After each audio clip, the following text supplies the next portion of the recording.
Hello, everybody, and welcome to the 10th point, season 8, week 4. I am the Red Mage. I am your host for today, and joining me online this week, as like for every week, we have Zanti. Hello. And How are Gosman. you guys? I foresee some powerful magic. Alright, we are getting pretty much ready to start it. We have, I believe, 9 players today, and we will bring you 4 rounds of powerful magic, as usual. How are you guys doing? Doing fine. Been just working on some small stuff, doing a bit of cleaning and like stuff at home. About to start some work on some projects as well, but mostly fine.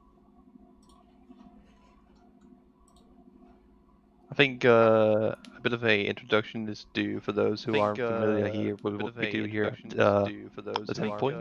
We're a tournament organizing group who we play these Canadian Highlander tournaments. And if you're unfamiliar with Canadian Highlander, it is a 100-card singleton format. That is, we play 100 different cards, except basic lands and cards that specifically allow you to play multiples. And instead of having a ban list, we have a points list that allows us to, instead of stopping you from playing the most powerful cards, we allow you to play Black Lotus and Ancestral Recall. But you can only play a certain amount of points worth of the most powerful cards of Magic's history. If you're interested in what we're doing, we have a website as well. And there is a Discord for Canadian Highlander as well, both of which are linked currently in the chat and will also be linked in the video. So if you're interested about either the 10th point or just Canadian Highlander as a whole, those are both great resources. Outside of that, if you're interested in what you're seeing here and you might want to try and join an event, we have our next event command as well, which links you to the MTG Melee tournament page for our next tournament, which is next Saturday, same time. I believe it is 12 p.m. It says here, actually, I can literally check it out. 9 a.m. PST, 12 p.m. EST, or 6 p.m. CET. If you want to check it finally of your own time zones, you'll have to convert that yourself, but otherwise, there you go. And yeah, we'll be playing 4 rounds of Magic today. Hopefully, you see some great games here. We have 9 players today. We'll be playing some Swiss rounds. As always, we'll be seeing who will be going 4-0, if anyone. It's not guaranteed, I believe, with 9 players. I might be wrong on that. It is not guaranteed. Yeah, I think that's about it. I'm not sure, Red Mage, where we're looking at with the pairings.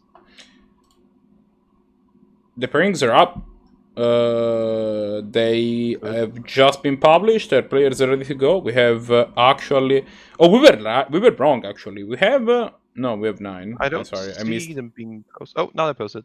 Yeah, I just had to please. load. So let us see what we have here. We have Bailite facing Einstein, Blahguy getting the bye, Evios versus Brahms, UnusualThunder versus Cymbalman, and WolfgangCloud versus Necropotence. So here's what I'm thinking, and Santi, you'll have to tell me if you disagree. I'm thinking either WolfgangCloud and Necropotence, as we haven't seen Necro in a hot while around here, or I'm thinking Thunder and Cymbalman personally. Those are the two that I'm leaning towards. Watch either of those. We know Wolfgang's probably on his deck that he's been playing the last couple of weeks. I'm not gonna spoil it unless in case Necro's still in chat. But we don't know what Necro's on. Cymbalman has played the same deck pretty much for a while. UnusualThunder has switched it up as well. So each of these matchups we know one of the decks, but we don't really know the others. So. I think if we're uncertain of what to go with, highlighting the player who hasn't been around for a while and has just joined in this week is what is the most interesting in my. Does Necro have hand cams? Notably. So I say Wolfgang and Necropotence if it's possible. You said something about hand cams? Does Necro have hand cams? I know that is a good question. She has had problems in the past with hand cam. Yes, this is. By the way, Red Mage, the chat names, are they supposed to be visible? Just making sure. They what? Yeah. It's to see who's talking at any given time. Fair enough. Necro cannot do hand cams. Necro can't do hand cams. Should we do a different match, or should we just do it without hand cams? Let's do a different match. Yeah, then let's take the UnusualThunder Cymbalman match then in that case. And also, since we didn't do this earlier, if you do have a Twitch Prime, that should go to someone. We would appreciate it if it was us. But if you have a Twitch Prime that you're not using, Amazon does not need that money. So you should go to some streamer, and you should definitely make sure to take care of that. I mean, think about it. Jeff Bezos, like, he's what? Let me check. He is 57, and he figured I could just stop being the CEO of, well, at least only have Amazon, because I'm so bloody rich. It doesn't matter. I can just stay in the background. So he clearly doesn't need the money. He's got plenty. So send the your Twitch Prime subscription to someone who might use that money in a more constructive or useful way, or who actually kind of needs those. That doesn't have to be us. Just So, someone that you I really don't want to support. nitpick here, but considering that Jeff Bezos is no longer the CEO, does that mean that the money wouldn't go to him either way? I mean, the money wasn't going to him anyways. I believe he's not. That's true. Also, that the money I'm goes just to Amazon. saying that But maybe we are slowly getting the we game. do have a game started. They it have looks started up a like. bit quickly. So I believe we have, if we go through what we have, Cymbalman we have seen play before, and I believe they are probably on their. It is pod if I remember correctly, right? Their pod. The two decks we've seen them play has been Time Walk and Pod, and they seem to be in Pod. They started off with a Soul Herder, which is a lot better when you play a 2-drop. It looks like, on the other hand, UnusualThunder is Fiery probably playing Impulse? Grixis, would be my guess. We just saw although Fiery Impulse get cast here. it could be Blue-Red Tempo. Oh. I mean, Fire Or Impulse is a Blue. pretty I don't reasonable think so. card. It feels like this is a bit too slow to be a tempo start.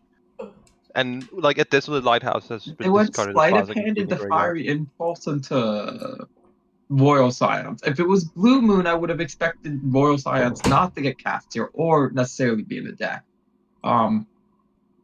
They're also playing the colorless Snowland, which it's hard to do when you to play that many colorless lands in Blue Moon. I do know that. Yeah, it's a bit hard to see, but if you check the UnusualThunder graveyard, you can actually see a Desolate Lighthouse, which, as you're mentioning, is another card that is so if you're playing Blood Moons and such. Yeah. I've liked it in Blood Let's Moon. see what we're gonna see. We're gonna see Spellseeker here. Key card of the Spellseeker's a very powerful one. line here. Get it in under the tap down with less likely to be countered with it being tapped down and holding up mana for days.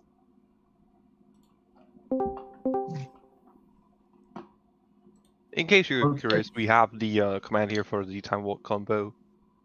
It is a bit of a classic of this format at this point. It admittedly hasn't been around for a ton of time. It came around with the advent of Horizon. We see here.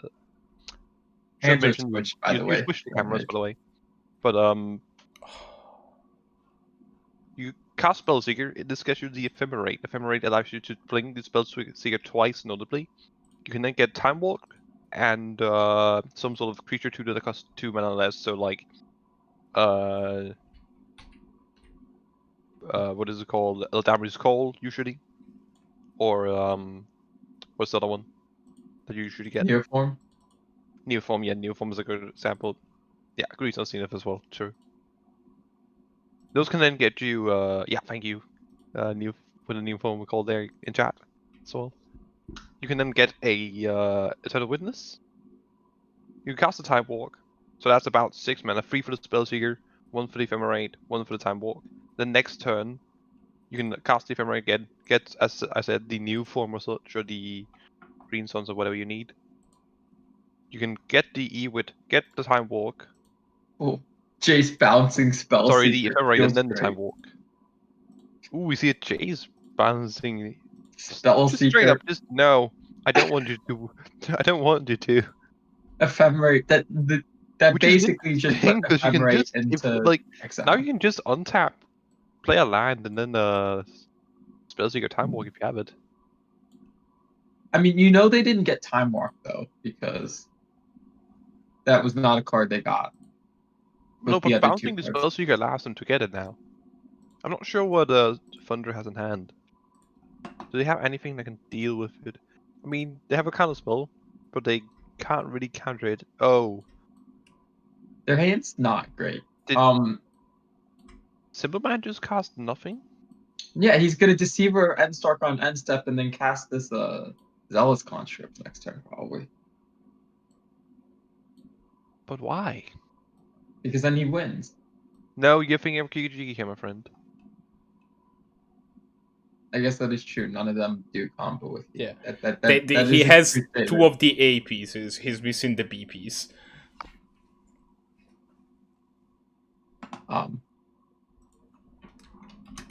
We see the Jace. The Jace keeps some cards in hand.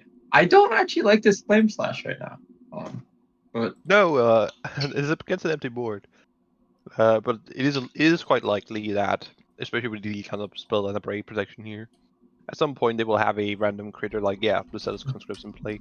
That you can this probably does Flame look Slash. to be more of a Blue Moon deck than either Tempo or Grixis. So Well, at least some sort of blue-red controlling deck is what it's looking like currently. Blood Moon would be a good draw here. Gonna hold up a Braiding counterspell, which is reasonable. You're also threatening to alt this Royal Silence next turn, which draws you 4 cards. Who Yeah. doesn't So love I'm the looking at draw? Cymbalman's hand here actually a little bit here. There's something I'm curious about, and I'd like to hear what you think about this. So Cymbalman is a very creature-based deck with a little bit of instant sorcery shenanigans alongside the spellseeker here, but it's also an enlightened tutor in hand. Yeah, What he do you got the think are the Enlightened Tutor main with targets for Mystic that? Confluence. I'm probably Birthing Pod. That would Enlightened make Tutor sense considering upkeep, get Birthing Pod, play Birthing Pod. I usually deck tends to play the signature named card.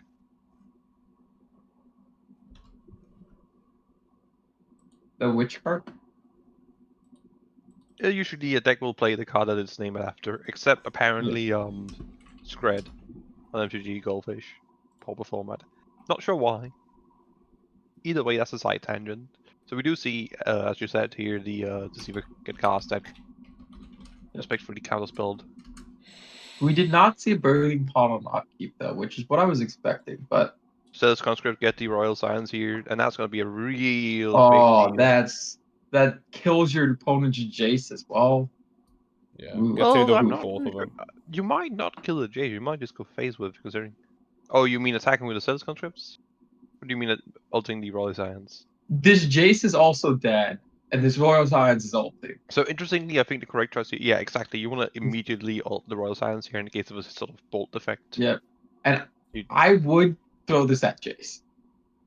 Yeah, My that's definitely the opponent's safe play. I has think you have up. too many combos. I don't think you're winning by combat damage in this game, and now you're gonna get punished. It's like now your opponent gets to keep their Jace around. Like they're This is playing also easy that. for us to just backseat and say, "Oh, we knew that they have removal."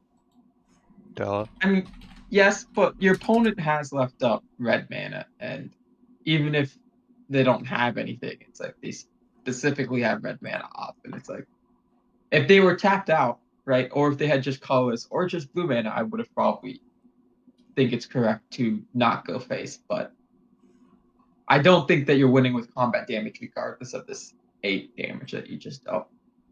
So this is a bit of an interesting situation. Cymbalman is just got a ton of cards. Do you think Thunder is in a position to come back into this game?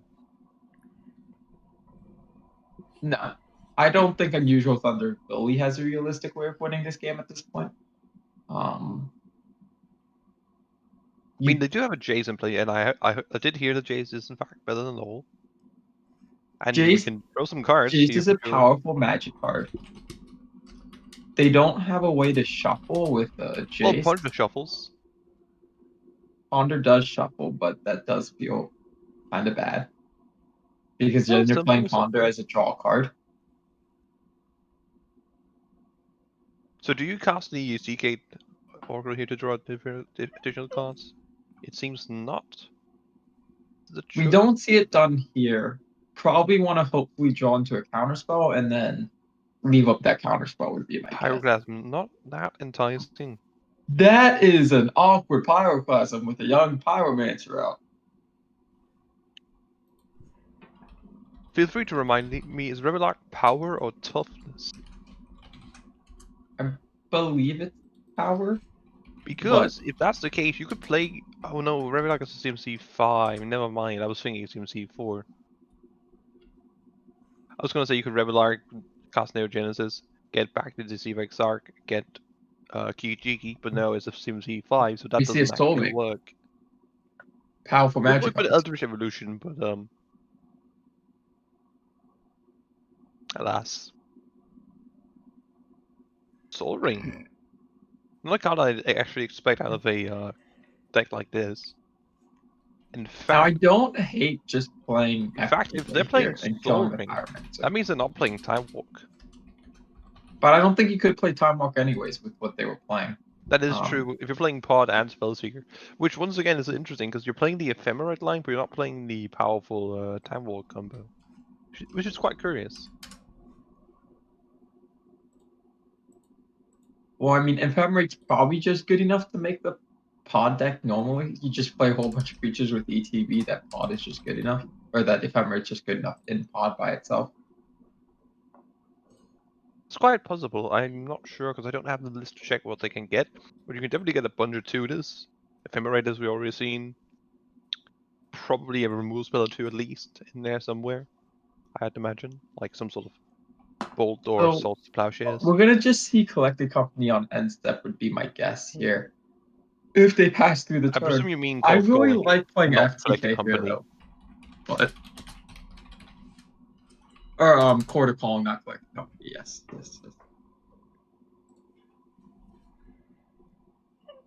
It's a green card. It puts creatures into play at instant speed. They're the same card, basically.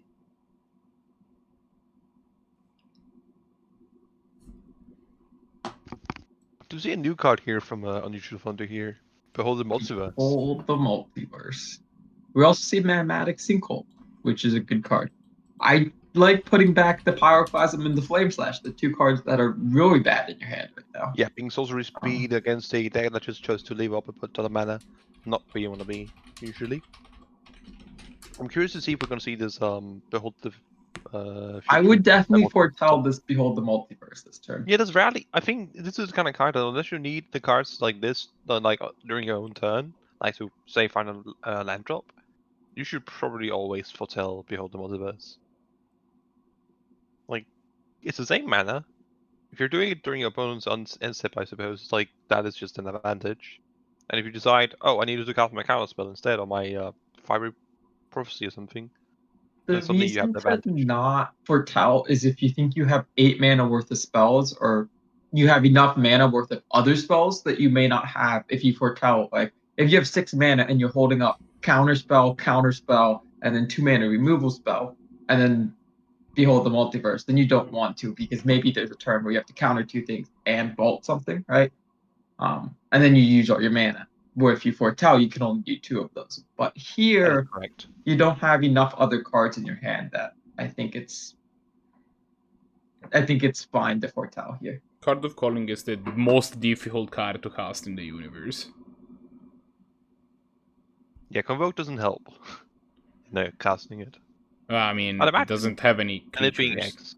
I think it's just the mana that's awkward. They need to top the... Oh, you mean it's triple They used green? to filter red mana from the Triumph into green from the Firelit Thicket, and then get the third green mana from the Breeding Pool. It's complicated.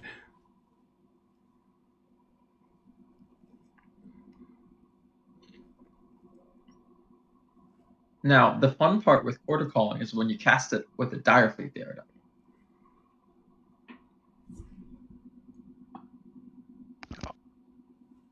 And you have the... If it's worth considering getting... Oh, we're going to see something interesting here. I'm going to go for a combo piece. Yeah, it's called Bye Bye Jace. I thought it was called Skyclave Apparition. Clearly I misread the card. Doesn't technically work here. Pardon? No, it works. Never mind. It has the two. It has the O-ring text, not the other tech. Where it's two Imperial different Recruiter here, paragraphs. yet another tutor, but we do have the 8th Valor free. That means we can now get Spellseeker and now the Imperial Recruiter to play with it, which means we should be able to set up a combo if we want to next turn, quite easily. In fact, we could set it up this turn if we want to do. I think we have what, 5, 6, 7, 8 mana and a 8th Valor free. So if we I guess the near can, form is good enough to find you your second combo piece. do we have a? If we have a 4-mana combo piece, we could actually win here and just go for it. Is it correct? That's a different question, though. How There's much a mana? Breaching Hippocamp. Could be. Yeah. I figured. I believe I've seen that one before, and it's sadly it's the worst. It's the best option we have for a untap at 4, except Felly Dark Guardian. And you specifically want Breaching Hippocamp in pod these days, as well. I think if you're playing Vanifar, as Vanifar doesn't really work that well with being blinked. If you want to pod chain.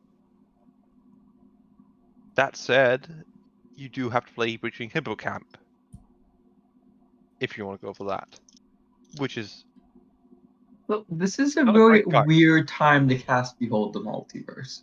Yeah, like, what are you trying to find here? You're not finding a counter spell, so that's not Like, really a reason.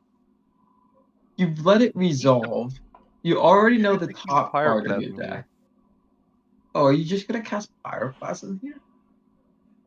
Well, considering it's not their turn, I doubt it, but yeah, probably when they untap. I'd assume. Probably like when doing League end step, I'd guess. Or in response to something. Depending on what happens.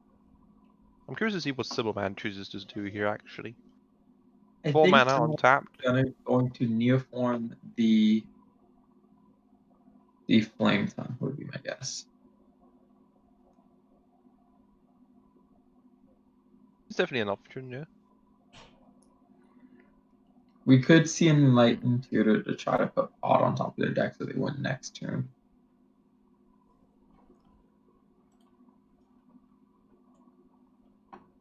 Looks like we're going to see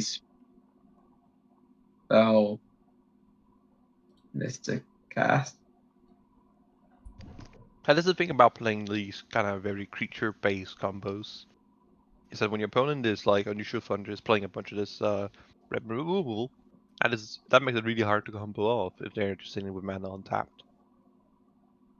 So, despite what we said about Thunder just having a hard time coming back to this game, it does look like currently Cymbalman is just kind of sitting and like, yeah, I can play these value pieces and I'm not winning, but I'm great at generating value. So if UnusualThunder can find some sort of card or line of play that'll generate the value, like say find an Ancestral Recall and CK Oracle, that's definitely a way to come back into this game quite easily, I'd say. I think one of the key points in this game was I think if UnusualThunder was not able to keep her Jace around, she would not be able to come back in this game.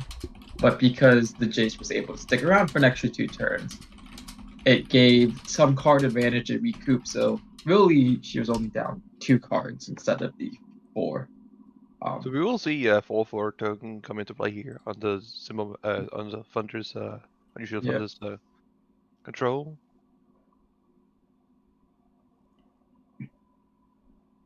Yeah, like Chad is pointing out, Cymbalman does indeed have about 5 different ways to win.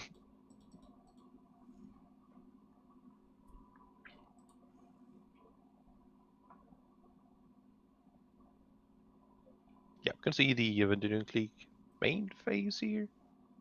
We see it in response to the Vial. So your opponent activates Vial to put a creature in, and then you can they have deluge, but Spellseeker you in hand. cannot Vial in response. This will allow UnusualThunder to hit the. So you're going to see Enlightened Tutor to put Birthing Pod on top of the library, assumingly Birthing Pod on top of the library, or Splinter Twin actually on top of the library.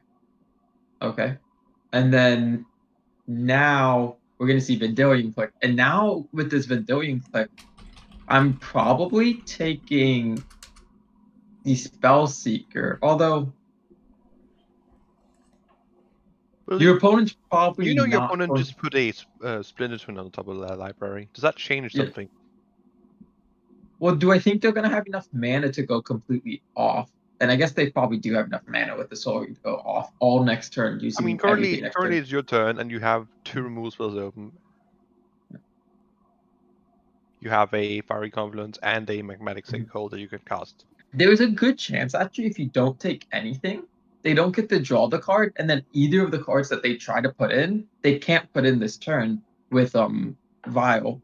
Because if they do, they'll have Well, it to looks like it shuffle is actually their going to be the play. Splinter Twin away. And this is at this point you're saying, are either of these cards better than Splinter Twin? And I think the answer is no right now. I don't think either of these cards by themselves are better than the Splinter Twin. This So is a yeah, lovely play, actually. let them leave it on top. They cannot put something in, or they lose their Splinter Twin, and now they have to draw. This Yeah, so cuts them on mana you a little basically bit. stifle this Aether Vial activation, actually, and force them to cast a Light Tutor. And just, well, no, yeah, that's about it, actually. But still, that's actually quite impressive. Now your opponent's going to try and go off here, so you need to have a removal spell in order to do this. Although Thing you're is, they lucky you can't have your win this magmatic turn either sinkhole, way. otherwise. Why would you get the Corridor Monitor here? There's something I'm missing. Because it doesn't die to Vault, that's why. It has 4 True, it doesn't die to Bolt. It does still die to Magmatic magmatic already in the sinkhole. yard. Cymbalman feeling all smug about the fact that Oh, Corridor Monitor only hosts You're 2 gonna mana and doesn't die to Heal while Bolt. here to cast Spellseek as well, it seems. Or at least have the option to at some point. Oh dear god, don't cast it on the Corridor Monitor here. I mean, you're gonna go for it. Like that's the whole reason you got. Well, the Corridor thing is, Monitor the was to Corridor go Monitor for it. doesn't have haste. So you have to untap with it as well. That just feels like a recipe for disaster. Now, of course, you can Spellseek here in response and try and find some sort of protection. If you have that on your list, like, say, a Blossoming Defensive that's in there. That is a way to deal with this. Do not have green mana up notably. Apostle's Blessing here. Apostle's Blessing, yeah, true. You're right, they don't have any green mana. But I also don't expect a list like what Cymbalman has here to have any sort of like creature protection. Maybe a counterspell, like maybe you can go ahead and I don't know find. I don't know. You can't find like anything. Mana Leak? Really You playing Mana Leak in this deck? I doubt you play any sort of mana leak card. Negate? No, that doesn't seem right. You do make the good point of Splinter Print does not give the creature hate, so this creature does No, not very have hate. notably does So, not. You should have waited a turn anyways, and now you're just losing your Splinter Yes, Print. or you should. Or the alternative is if you had the option to find a haste thread, then you should have found that instead. Perhaps if you could find it with Neoform as well. I think It's the fine haste- to take a Corridor Monitor. The haste threat is in the Yeah, graveyard already. this felt That's really the- awkward here. I didn't really like this line of play.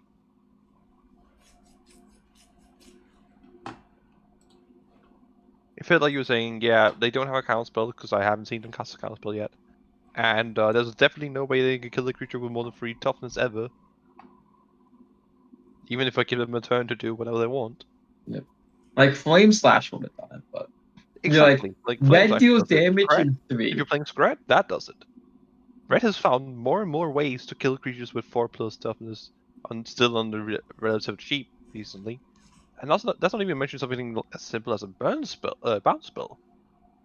We've seen Jason Minescald already bounce creatures. Yeah, other We see spells Swords the Plowshares here, probably just being cast on this 4/4. Yeah, it seems so. Just gonna try and remove some amount of pressure. So next turn we get to see a Neoform into a Revelark. So we're gonna see if that's good enough to win. Cymbalman probably won't be able to host Neoform because I don't think they're gonna untap with the creature.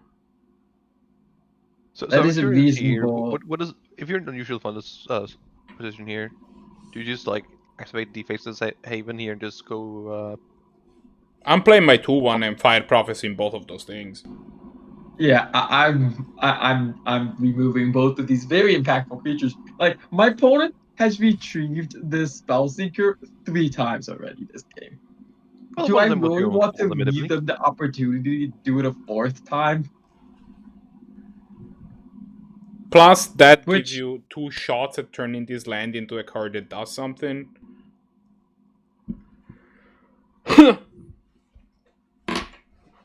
Curious as to why we're not technically keeping up a blue source over the Snowcar Mountain here. I don't think you need the additional red source, personally.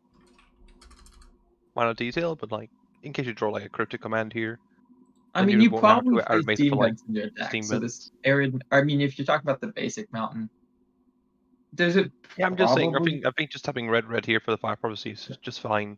You won't need more than 1 red. Ooh, here's a question: do you keep the Spell Snare till you get rid of it? And that's He the knows decision. about the Depends. Do we Neoform. know the opponent has a Neo Genesis? Yes, Do you know because of about the the Neoform? clique. Because of Maybe the we clique saw from it on earlier, right? the second spell Seeker The cast. click, that is true. Because you have the known information, you definitely keep. I'm not even sure. I mean, what's your opponent doing next turn? Playing Revel Arc, getting back one of these creatures, getting an ETB, then You're getting neoforming it both away? back. You're getting both. Presumably. I'm presuming you're casting Imperial. You're getting Imperial Recruiter and any creature that untaps, and you're actually comboing because it's 6 mana to cast a Revelar, but then you untap the Soul Ring, so that generates you effective 2 mana. So that's 4 mana to cast the Revelar. That leaves you with 1, 2, 3, 4. That leaves you 1 mana off actually of winning. If I'm Notably as well, like this Revel Arc correct. can just sit down on the battlefield and start blocking this Vendilion. That's definitely also an option, yeah. But I think there's a real. I think if my math isn't wrong here, we're 1 mana off, like literally just winning the game by itself. That also something we can do with Airvile. How about this Kiki draw? Never mind, we just draw Kiki-Jiki. Isn't drawing Kiki bad? I'm unsure. I actually think it's good here. No. I think this does it. So you cast the Revelar here. You make sure to not tap any of your red mana. Very important. You don't have enough Then mana to cast you Kiki get back afterwards. 2 untappers. You untap some mana, and then you cast Kiki and win. That's the game. I think that's the game plan, if you ask me, at least. You have 2 mana in play. You get 2 untappers. 1 untaps the Triumph. 1 untaps the Soul Ring. That's 5 mana. That is 6 axes. Would be 5 mana. Yeah, no, that's. So let's see fair. if they see this line here and go for it. They do not, or they choose to play it safe. I'm not sure which one it is. Or you get a Zealous Conscript, or you get. Yeah, you get We get Imperial Quartermonger. Recruiter, and is there a way to cheat this Kiki-Jiki into play currently? You That's could what I'm trying to figure out. recruit for a monkey. I don't know if that's in the list. Oh, get You Simon's could also Spirit just Guide. recruit for someone tapper. Look, if you that get costs Simon's 3 Spirit mana. Guide here, you deserve to win. Ewit. So you can vial in your Ewit to get a land back and play. Yeah, that's also a way to do it. That's actually a safer way to do it. I do like that. This gives you an extra Ewit to play around with. That also. Another way I was expecting to see this win, but wait. No! Cymbalman, please! They could have gotten back their Cymbalman, please! Still doesn't realize that Corner Monitor doesn't have haste. No! No! We're gonna see Cymbalman try to tap Cymbalman! this Corner Monitor. Or not. Just be like, look, I have this thing, take care of it. I mean, admittedly, you still win here, but no! Now, I imagine they do have Breaching Hippocamp in their deck, right? I will give you the answer in a second. Because you still have a win next turn if you have a Breaching Hippocamp in your deck, because you can Neoform and Kiki-Jiki next turn.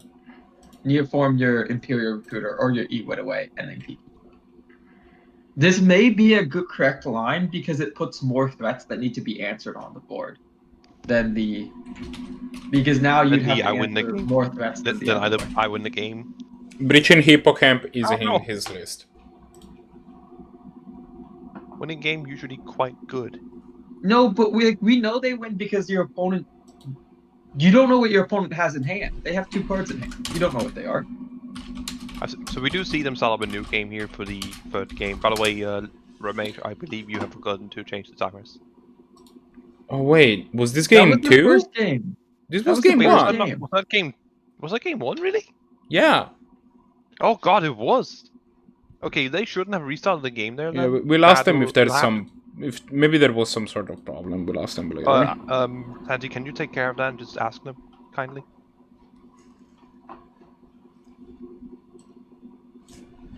In the meantime, I'm just going to commentate what we do see here. Though we do see some tap lands here from UnusualThunder, and some sort of control threats. Sensor upgrade gonna stop some early combo potential. Jace and Fall from Favor are also really good ways of just grinding it out here. We just got, with the Commander Legends, we got a great new couple of cards here. Fall from Favors being one of them that allow us to get a Monarch once again. A stable from Conspiracy. I wish that believe from Favor actually removed the monarchy from the game. It feels more thematic. And I really wish that there was a way to make sure that the monarchy wasn't in the game also, so I don't know. True, but it'd be weird to have like a specific Monarch counter card. Well, you could have it be modal, right? Like you could have it be something. I mean, it couldn't be also removals, but like Fall from Favor is. But you could have a card that's like choose one. Either a player becomes the monarch or remove the the healthiest monarchy way or would have something. been like, say, the Monarch just being an artifact. A bit weird, but That would be nah. I don't think I like that. I think that would be too weird. So I'm curious what Cymbalman is going for here. Did go just turn 2 for the Resurgence. Are we going to see a Coiling Oracle into maybe an Ephemerate, try and see if we can hit some lands here, perhaps? It is worth mentioning that I've been considering adding some of the Monarch cards, because there's been like the red Court is another one, Court of Ire. That's another one that's a very good card that I have considered putting in my Blue Moon list. And it's just that if I am Blue Moon, I just do not want the monarchy to exist in the game under any capacity. That is antithetical to what the deck wants. So I have not been doing any of these cards. So if you're in a fundless position here and you just go yeehaw and play this Vanilla League here, what do you take? What are you looking at here? So Soul Herder is a card that I am kind of scared of. Because it can grow out of hand and not be something that can be removed. I didn't see what the take was. Well, Soul Herder you just kind of played a Braid on, and there's currently no way for it to gain immediate value. So That's I don't true. see how that one's but you're not necessarily worried about immediate value. You're worried about True, but you do have a hand with both Jason Myers Compton and Didn't. If your opponent's just not really doing anything, you'll win the game eventually. That's where you were before, and that wasn't enough.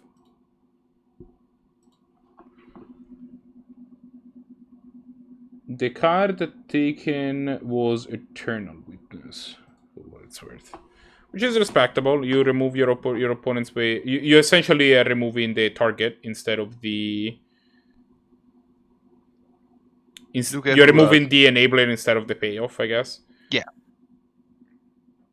Luke, who wasn't able to join us this week, is pointing out from about last match, well, at least when last match was still going, a masterclass in redundancy.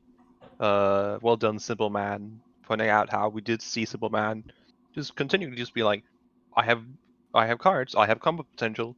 You have to be able to deal with this consistently.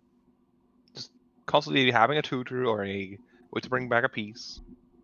So UnusualThunder to answer everything and just wasn't able to.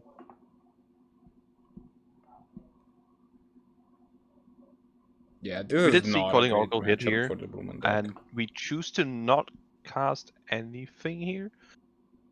Because of, what did we fetch with here? Did we fetch with Misty? No, that was the one that played. So we got something with Misty. We got Savannah with Misty, and then we hit the volcanic isle of the Oracle. Is that how it went? I'll check the game log, I suppose. UnusualThunder. Cymbalman activates Mysterious Forest. So Savannah was revealed from the Calling Oracle, and the Mysterious Forest fetched the Volk. That is curious. Why would you get the Volk here? That doesn't seem all that great, honestly. Because it allows you to not really cast anything except, like, I suppose, this Ephemerite here. Helps you Which I cast a suppose we'll be seeing then. Kiki-Pod. Oh, it does let you cast Kiki-Jiki, if that's something you're It worried does, about. but I figure you could have gotten like a green-red source instead then. What was the result I about? presume there's a tiger somewhere in there. What was the problem? Why did they start a new game? I don't think UnusualThunder realized the rule we had in place with starting after the second game. Oh, that's fine.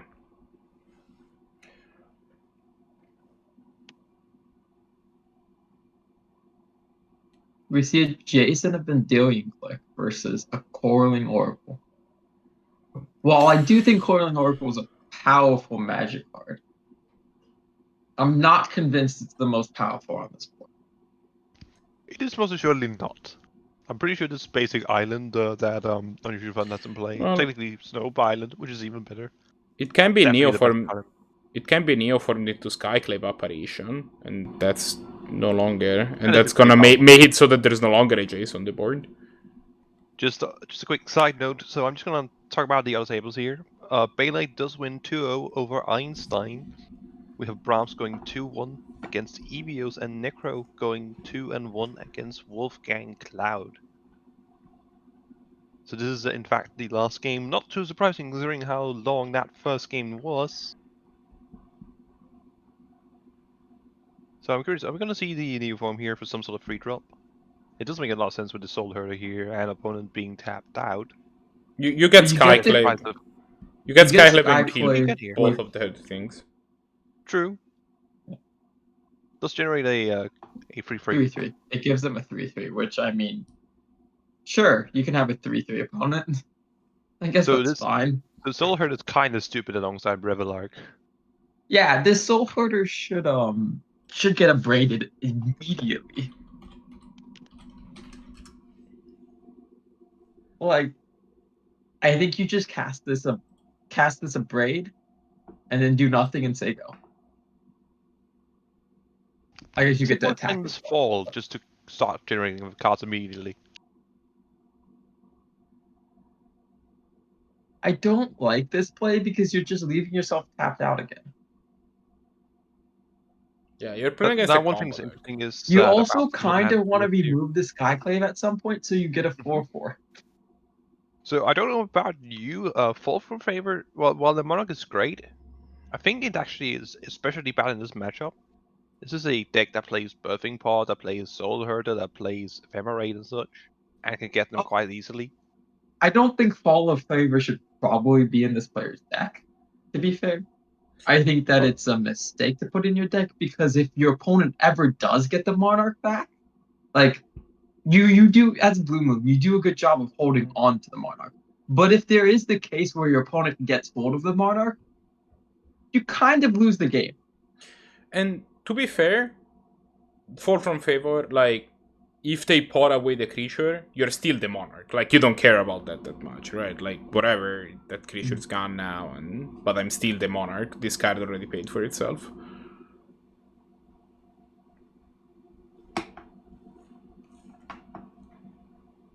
I don't hate playing the Kasali Pridemate here. So we've been back to Soul Herder, and it seems, yeah, we're gonna get the Pridemate here. Soul Herder's gonna blink this creature here. Not gonna remove anything except like this fall from favor. But still, it's nice to just untap a creature for now. Now, I'm honestly, I like blinking the Never Kasali Pridemate mind. here. Oh, you don't want to give them a 4/4 I didn't here. really like playing the Sylvan Reclamation last turn. I kind of like playing the Fauna Shaman instead. That way you could Kasali Pridemate to blow up the they fall from favor, and then you have 2 attacking creatures next turn.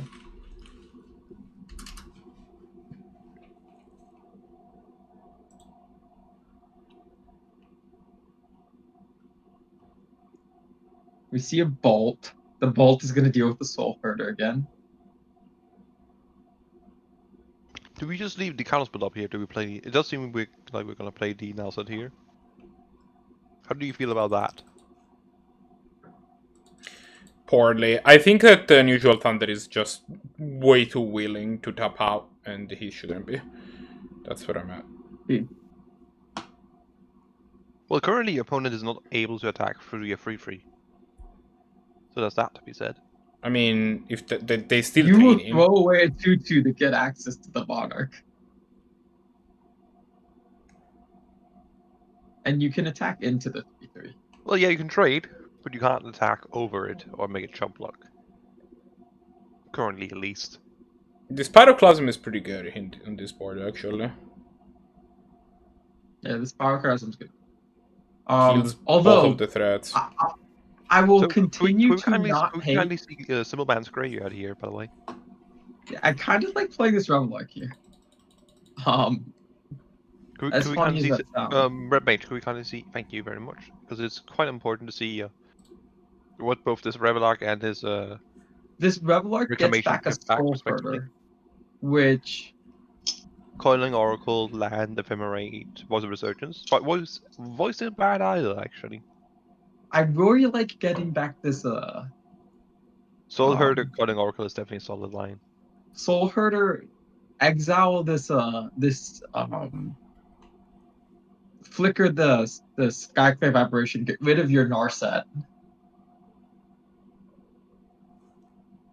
Now we're gonna see Pyroclasm do work though after this, but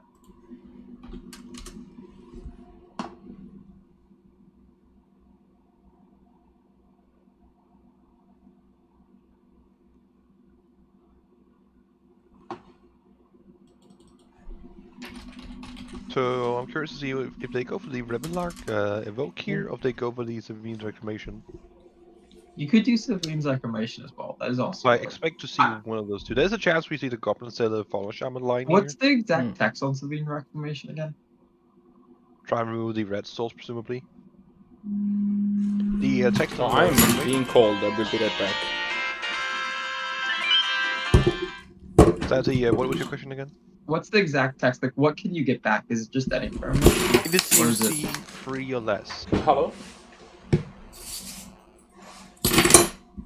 Sevene. Pronto, zio, dimmi. Red Mage, we can hear you. You definitely cannot hear us. So this is unfortunate. But we see the Revelark get cast here with Evoke.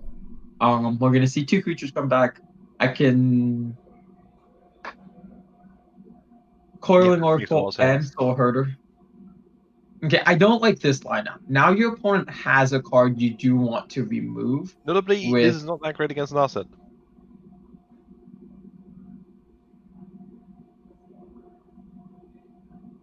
Your opponent actively had a card you wanted to remove, and so I did like immediately remove. Wait, does Coiling Oracle just put it into hand, or does it draw it? It puts in the hand. It does not draw. Okay, that actually is quite good against Narset. Pardon. You see a really stacked hand here, double answers.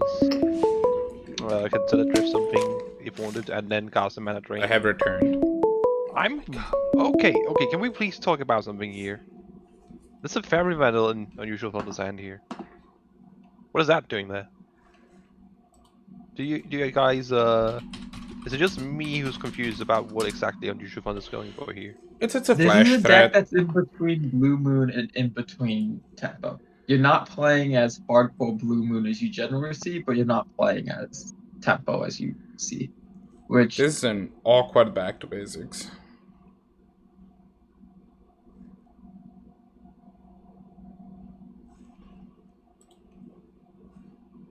you see the Fairy Vandal cast, which it's just kind of a 1/2. I guess you can brainstorm. Yeah, I was gonna say Brainstorm does make it a 2/3.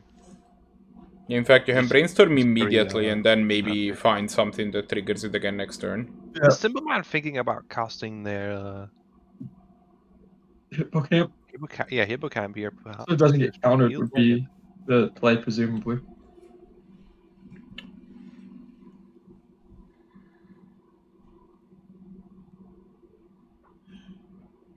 Unusual Thunder also notably playing Set Adrift.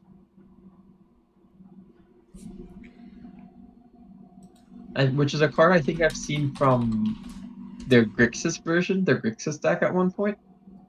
Was that UnusualThunder or was that Jacket Popper? It was one of them. I don't know exactly who it was. Because the one with the March casualties, I think, was definitely Jackie Puppet. So what was it? What were the cards we saw there? We saw some red card put back. That would be. I'm not sure I was able to catch them. So. It will. It's not going to be in the log. It's not. It's hidden information. For reference, Mage, I do know that we can't control what UnusualThunder does with a hand, but if you could perhaps. It won't be in the log because the log is public to everyone. Right. This is true. You're You putting hidden find information. You'd have to go back and check. Then maybe I don't think it's misunderstood what important either way. actually happened. We do see the Faceless Haven being kind of awkward here, to be honest. Doesn't mean we can't mana drain and. There's been a number of awkwardness things, like this back to basics is also being kind of hampered by the fact that there are. But either way, it does look a lot like this is going to be just UnusualThunder's game. They're just first in play that can't be dealt with, and UnusualThunder sitting with double count as well. Can only cast one of them, but nonetheless, Cymbalman is going to have a tough time both dealing with his Fairy Vandal and still actually playing around a counterspell. I'm not seeing it here currently. Cymbalman agrees with you. Yes, game. So we're gonna go to the third game here.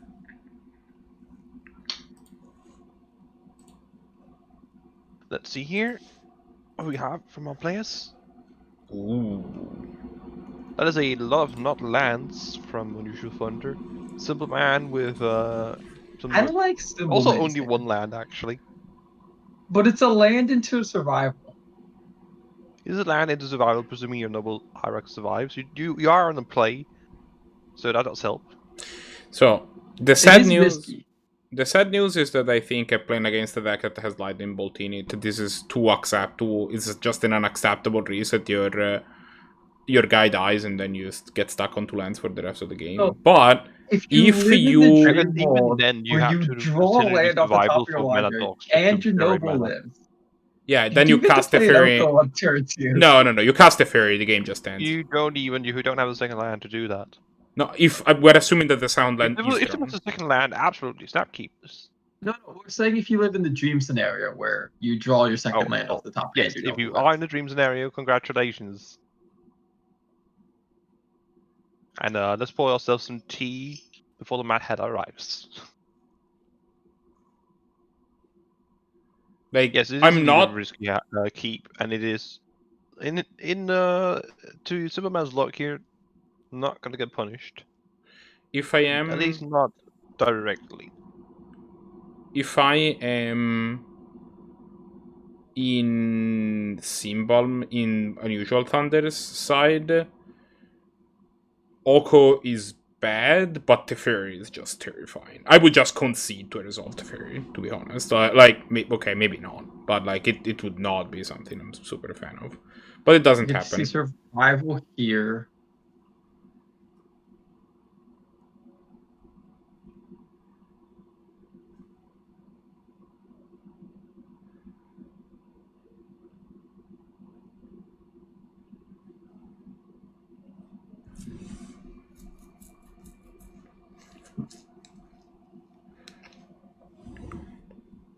This is an interesting place. I actually like attacking with the Noble Hierarch and then activating Survival if you're playing a Dryad Arbor in your deck.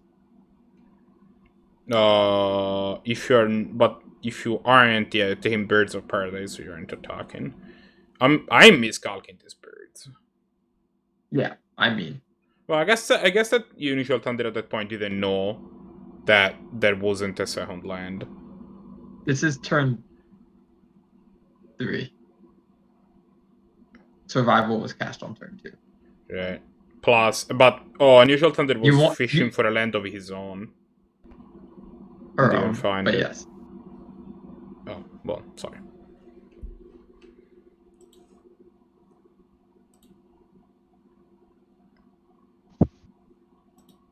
We're gonna This is a see. pretty bad position for Thunder to be in. Just a bunch of CMC free cards in the hand and 2 lands. Also, We're only gonna one see blue one card, 3-mana planeswalker to get played here. presumably, yes.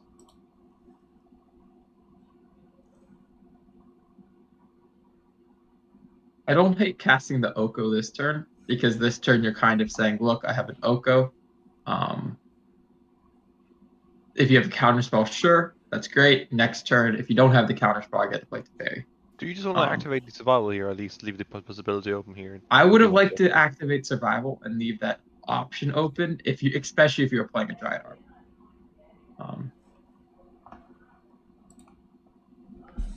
Thunder your does unusual find the Thunder, land here. Kinda.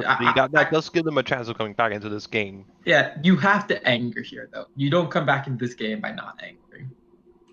Yeah, you just Your want opponent's to been anger and missing then their try land and drops deal with constantly. Oko afterwards.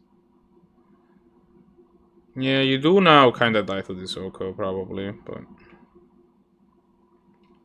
You couldn't take care of the Oko before, though. I mean, I'm unsure what in Cymbalman's deck, what in UnusualThunder's deck takes care of the Oko. Like, I think... We have this card called the Nimble Obstructionist, which has flying. Yes. Yes, I it think also this is a is the best 3/3 hope we out. have. We play Cardamon instead of the Elvish Mystic here. That I find Yeah, weird. that's the problem of Oko, right? Like, that's why Oko is a bad design. That you cannot kill it with creatures, because creatures can just be 3/3 elks. And you cannot kill it with burn spells, because it does have monstrous loyalty. So the only way to kill it is to have black mana, to have access to black spells. Oh, white mana. Very few Calling white. it is also Yeah, I using guess it you can Spell O-ring it or something, but those cards aren't exactly competitively costed usually. Yeah, most of them aren't, sadly. It would be nice to see like a 2-mana O-ring type of card with some downside that could hit quite important cards. We see Yeah, I mean, another elk enter the battlefield. we have We seen have Cordum. we have seen some 2-mana variants of O-ring, but they tend to only they tend to be Journey to Nowhere variants, not O-ring variants. Considering this lot of playing the card monitor here, I do like getting really aggressive here from UnusualThunder. Yes, you're basically saying I'm going to kill you with elks, and you will not be able to take care of this Oko. I mean, UnusualThunder's game plan at this point should just be set adrift the Oko at the end of one turn, and then hope to just mana drain it. Which unfortunately won't work anymore. Well, Set Adrift is a sorcery, so you can't cast at the end of turn anyway. But oh, true. Yeah, you'd need to set adrift and then hold mana drain up, so you probably need to stall a bit until now, this thing in the ice does notably block it out. That is notable. We do see UnusualThunder just trying to find a land drop. Yeah, pretty decent anti-Oko card. Finding a land drop here is actually pretty good. You do get to cast Set Adrift this turn if you want. Or next turn you get to cast Set Adrift and hold up Disallow for the Oko. Although we will see the Teferi enter next turn. And that should end the game. I would have gotten rid of the Fall from Favor here, actually. The Fall from Favor is uncastable. No, I don't think you can get rid of the Fall from Favor. It literally has no text right now. Yeah, pretty much. You want your opponent to deal with a creature, but you're too far behind to give your opponent the Monarch. Yeah, you definitely get rid of that card. Hi, it's just gonna play a 6/5 here. Now, if you draw land, you actually have a really fun play where you can cast Teferi, bounce your Elvish Mystic and then replay it to draw a card, but you did not draw land. Anyways, you just cast a fairy here, or you should cast a fairy here. I think the question that is going up in Cymbalman's mind is, can I just play, or should I be making an elf? My Elvish Mystic an elf. We're gonna see these the pest right here actually. And we just Well, gonna we see see Usual Thunder Unusual wrap it in. Thunder. Yep.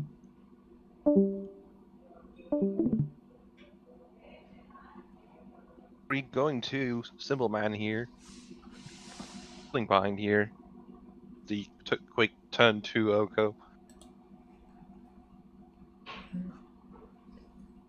A quite powerful play. So let's see here. So we have standings for. As I said, we had Bailite winning 2-0 over Ein. We had Evios winning, Brahms winning 2-0, 2-1 over this. We just saw Cymbalman winning 2-1 over UnusualThunder and Necropotence winning 2-1 over WolfgangCloud. And with that, we are about ready to get started with round 2. So let's see what we have here. Alright, Red let's do this. Yeah, firing it off now. Let's see here. Let's update the page real quick. There we go. So we have the following pairings. We have Bailite versus Necropotence, Blahguy versus Cymbalman, Brahms versus WolfgangCloud, and Evios versus Einstein. UnusualThunder here getting a bye. We could watch Brahms and Wolfgang. I would be down to watch Brahms and Wolfgang. I just know Brahms' text name, but it looks pretty spicy, and now I want to know what that's up. Absolutely, what that's about. Quick question. Yeah, yes. Let's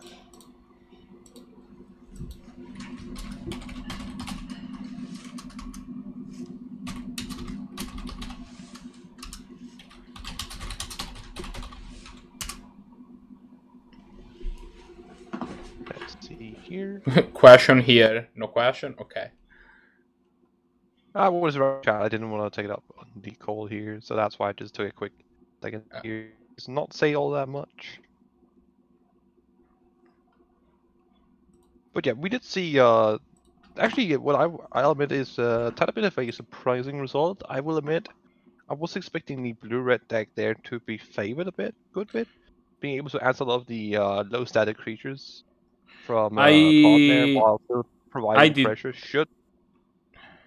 Having a decent amount of experience playing Blue Moon, that matchup is not good for you, because all of their creatures just immediately accrue value the moment they enter the battlefield. Like, you just can never allow any of their creatures to resolve. Your 1-for-1 removal is not 1-for-1 because their card wasn't a card because they replaced themselves. So all of your bolts true, are but just maybe I just figured that UnusualThunder was notably more rainbow heavy. It might have been.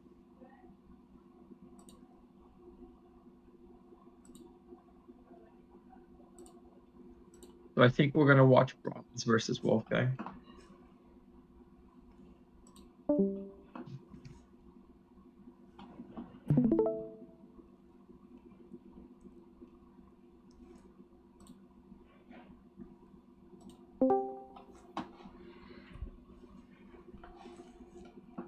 Yeah, I am waiting for them to actually start their game. Well, to actually enter their match, which they haven't yet.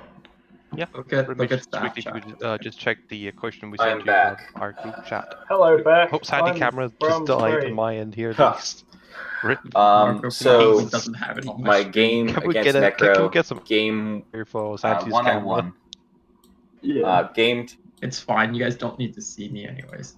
I'm just a mysterious. We always love to see you, Sandy. Mysterious vision of the beyond.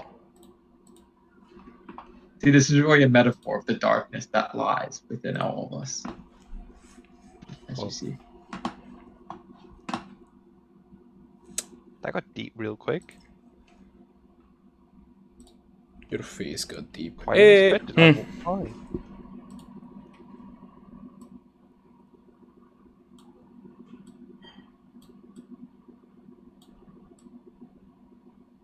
Mitch, I'm not sure if you saw the question we sent, but maybe we'll just not do that. Might be a bit I late did at not. this. Oh, the one in the thing. Well, I mean, it's up to the two of you.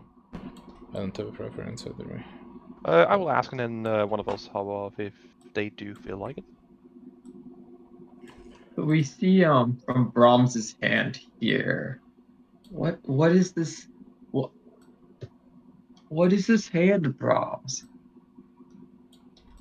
Look, if Brahms you deck can't title- mold wanna this mold based on this what is in the hand, stick. then you haven't played enough Magic, my friend. Brahms deck title is called That's Bazaaar. Oh Just to my give you God. an idea. This is some form of dredge Slow clap. deck, but like I believe it is Dredge, actually. Just digging up bad memories. we get to see Sprite Dragon.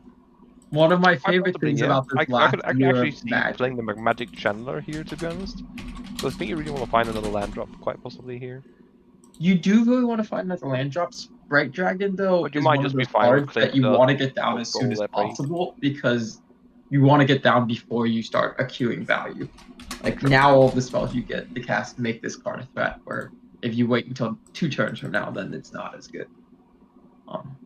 So, Cling to Dust, usually a pretty solid card in Canadian Highlander. There's almost always something in the graveyard.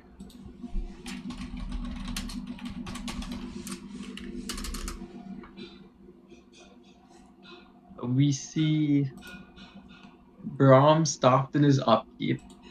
It's probably deciding. There's no dredge cards in.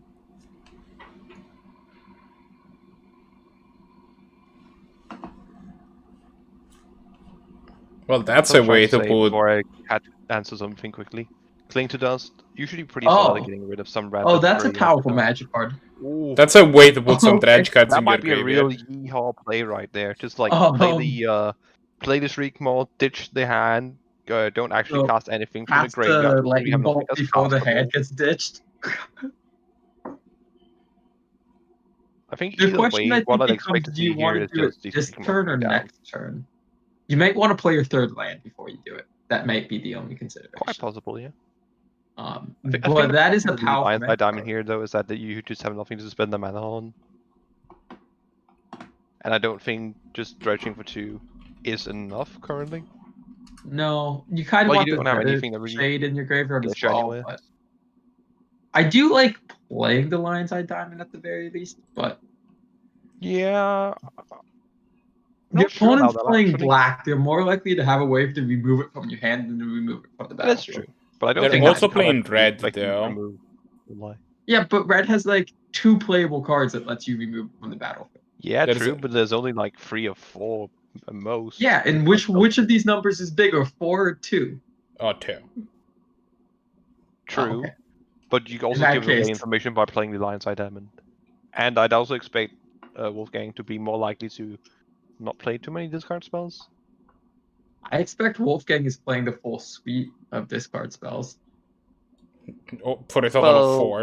At least Thoughtseize, Inquisition, maybe what is the Duress. eternal one? I don't actually expect them to play Duress.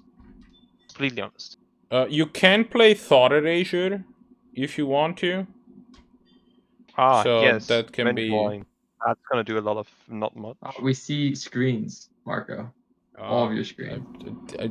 Yeah, shut up. I'm checking stuff. Just letting you know. Yeah, that and I'm becomes letting you game, know to shut up. Oh wait. Whoa! Aggressive. He is on the We're rest. just gonna see a double spell turn here, Nether Shadow, and a bolt on the Magnetic Channel here deals with second threat out of Wolfgang here. Are we gonna see the Cling to Dust here, or are we gonna be a bit greedy and keep it for something more important? Does seem like we're gonna play it safe here. I imagine we're gonna see a Fogboard here, maybe eat up the Nether Shadow once is in the yard. For the So I'm record, we were asking wavering here, about. We were asking about discard spell. It's not important. He's playing Duress, Inquisition of Kozilek, and Thoughtseize, and that's it. There is no Thought Erasure. Collective There is personality? there is no him to Collective Turk. There is no Brutality? collective brutality. Really, That was no actually new. I would brutality. expect a collective brutality. I mean, brutality doesn't get the Lion's Eye Diamond, but I would put my opponent on playing a brutality. Curious. We do see another recursive threat here once again in a Scarclay Shade here. Gonna come down. Really nice alongside this Dredged Land. Do you just play land and just try and play it fair and cast some Venture Wines? Does it look like that's gonna be the line of play? Like, this is the thing about Dredge. Once it's like, sometimes you're just gonna sit with those Dredge card in hand, or that you can't discard, and it's just gonna be lackluster. It is very much a heavy synergy deck, so it's once its You see, the pieces Queen line up, it's gonna be really immediately powerful. get rid of that Skyclave Shade, which Yeah, I don't blame. I think at this point you're like, my opponent's started playing enough pressure. I need to get rid of something here. I need to cast something. Yeah, I mean, And here, this Vengevine, Vengevine, not having found a lot of targets since being drawn. this Vengevine is I will. all just the This increased Fork spells Fault is having one of pretty the much most already been cast. awkward two-for ones I've ever seen. You're like, yeah, I get to kill two of my opponent's creatures, and I want neither of them to die. Well, I think it's not the end of the world. Also, I notably, really the don't fact that want you this kill them, to the fact that you fire kill them at die. the same time is actively a downside here. Like the Because Nether it means Trader, that Brahms the Nether chooses Shade which doesn't order really they go in matter. the graveyard, I believe. I think you probably have to bite the bullet on the stupid 1/1 at some point. Like, that's just the reality of We it. can see the Vengevine come down here, swinging for 6. Nothing Wolfgang can do with his hand about that. Having lost both of your threats, usually not that great when you're just trying to answer everything your opponent does.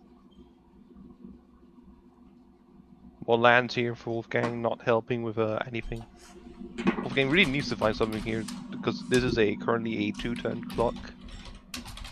Even without the Satyr with Fighter in hand, it's still a 2-turn clock. And then some. Gets milled?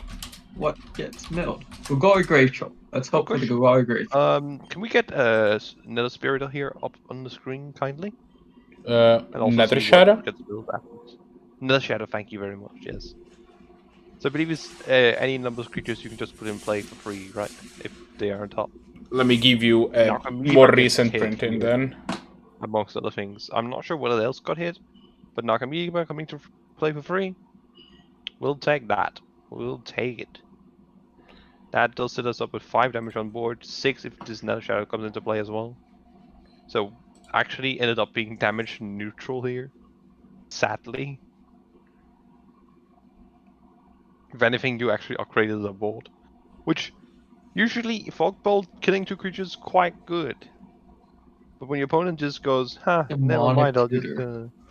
ooh, demonic tutor. You get the Yeah, Demonic Tutor play what Satyr do you Wayfinder. get? Oh, I want to get Gogoy Grave Troll and just like dredge 6 next turn, but I understand I don't think that's going to sadly. I don't think that's correct. Admittedly, you're also gonna get negated, but nonetheless, there's a chance we could see Brahms Greyhound here if you could pull it out for us, perhaps. I think it's quite important to see what's in there, Ripmage, as it just so happens that the dredge deck cares about this graveyard a little bit. I'm gonna see Ox of Agonis, Darklands, Survival of the Fittest, and play the Ox. Ooh, there's a Blockcast and a Bird Alive as well in the graveyard from the Stitches Supply that died. It is worth mentioning that you can Lion's Eye Diamond and not gonna cast the Lion's Eye Diamond here. I figured you could cast Lion's Eye Diamond, cast the Demonic Tutor, then choose to crack the Lion's Eye Diamond if you needed to. It is worth mentioning. It is worth mentioning that. Oh, now you draw the opposition event. The Cling to Dust from WolfgangCloud's graveyard is back on the stack, and he can exile the Ox of Agonas both for profit and to gain 3 life, which will allow him to survive this turn. I would have really liked last turn after their mana was tapped out, after Wolfgang's mana was tapped out, to play the Lion's Eye and put the Ox into play.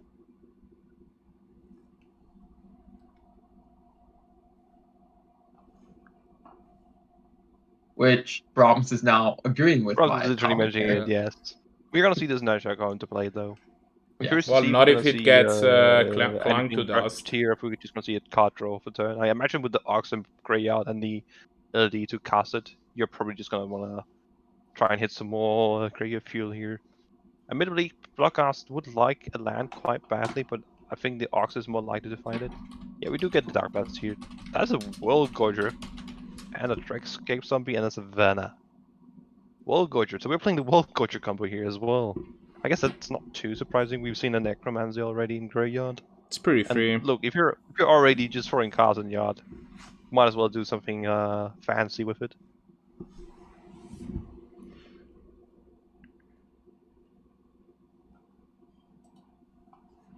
So I'm curious here. So we cast the Ox here. We have currently the agent can block either the Vengevine or, well, probably just the Satyr. You're not gonna block the Nether Shadow really, realistically speaking. Question is, would you just chump block not chump block, trade with the Vengevine, or would you just I eat mean, the Satyr? we're gonna see if you cast Wait, no, it's opposition lethal. It's agent. lethal I if am you block the Satyr. trading Actually, here, never mind. but we're gonna see the stupid card that gains life Cling to dust. from Theros. Cling to dust. Yeah, Yeah. it seems so. Yeah, because you can't. Sadly, you cannot eat the Ox in response to killing cast from the graveyard. No. It doesn't stay there. We will see the Dregscale zombie come back here and actually present lethal, nonetheless. I presume. In fact, that is what we're gonna see here. So that is gonna be game. Does seem like Wolfgang did miss that line of play actually. I mean, That you're not said, surviving even. No, you're not winning. You're not coming back. Isn't it still lethal either way? The Ox wouldn't have been lethal. You would have gone to 3. You would have gone to 9 nonetheless, and there's only 7 points of damage in play. But you gain probably 3 would life not have by won. exiling the Ox. He But you already gain 3 did. life by exiling He the has Dregscape zombie. already, yeah.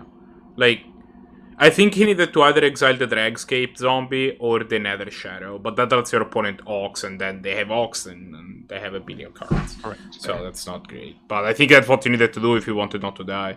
Yeah.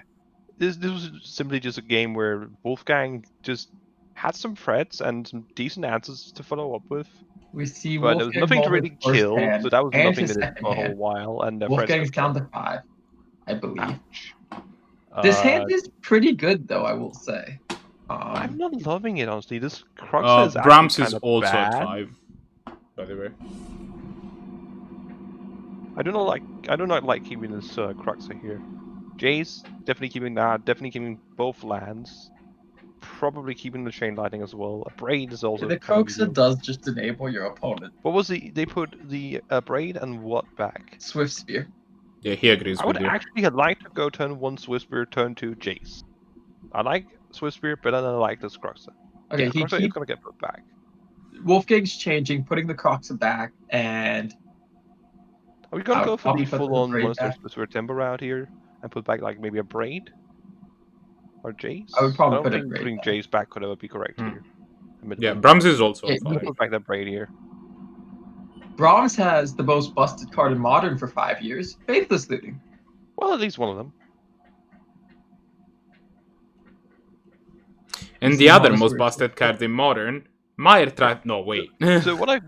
So both decks here, both this Grixis mid-range tempo list from I'd say it's probably more tempo, maybe, in my opinion, from what I've seen.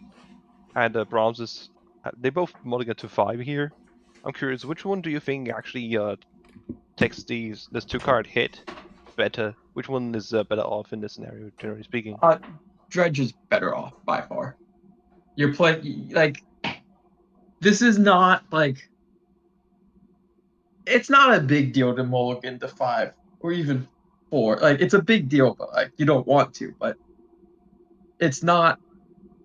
Grixis needs massive cards in order to answer your threats and make my own threats in order to win the game.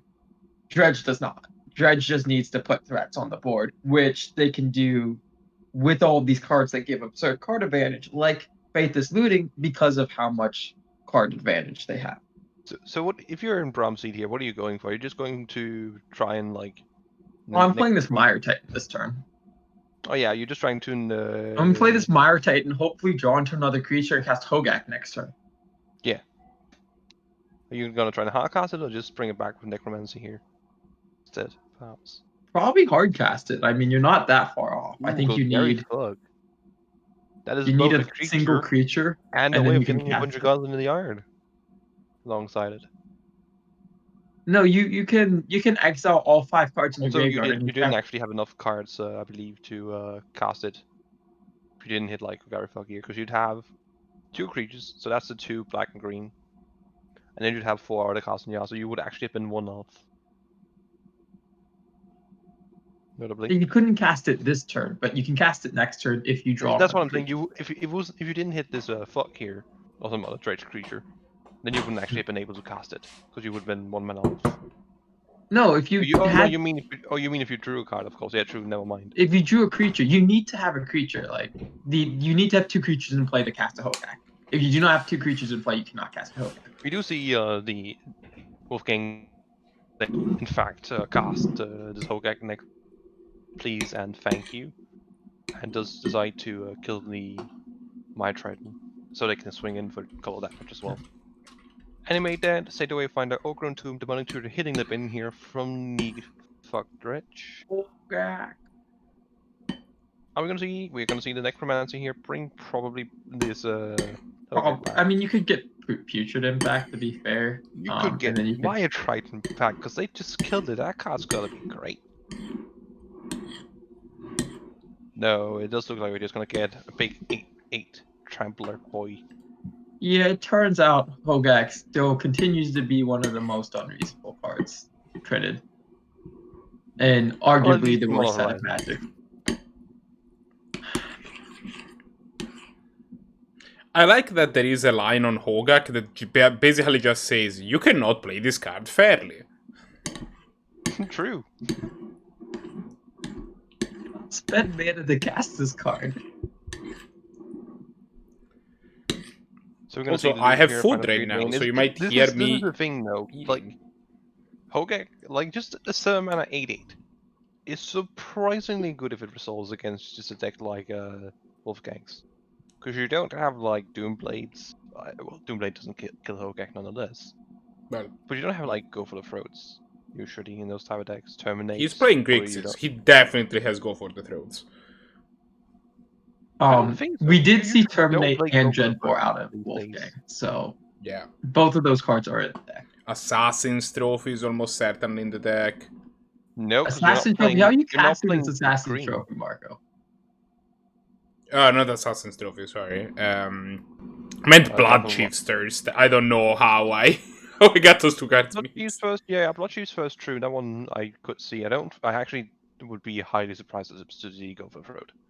I don't think in this day and age you actually play Go for the Throat in Canadian Highlander. You might be playing Eliminate. That is the reason. Eliminate, yeah. But Eliminate you once play again does not kill Eliminate doesn't do it. I'm probably playing Eliminate over either. But we see Italian Facebook or Twitter. Don't worry about it. Once again, Red Mage. Once again. I am trying to. Well, when the screen goes up, it just shows on the main. Don't worry about it. It is not something that's easy to fix. We do indeed worry. I can give you the sum total of every card in Wolfgang's deck that kills a Hogak. 2. I'll go with 2. I presume they're playing Drown on the Lock. That's the only card I can think of. And even that I'm not even sure of. If they're playing. And I think Terminated and Dreadbore are going to be in this deck. I'm pretty sure. Last week. Angrath's Rampage does it? No, true, that is in there. Dreadbore does it, obviously. They played Dreadbore? Yeah. Bloodshifters? Dreadbore hit Planeswalkers. Yeah, but it's a sorcery. Bloodshifters, as we have mentioned before. Terminate.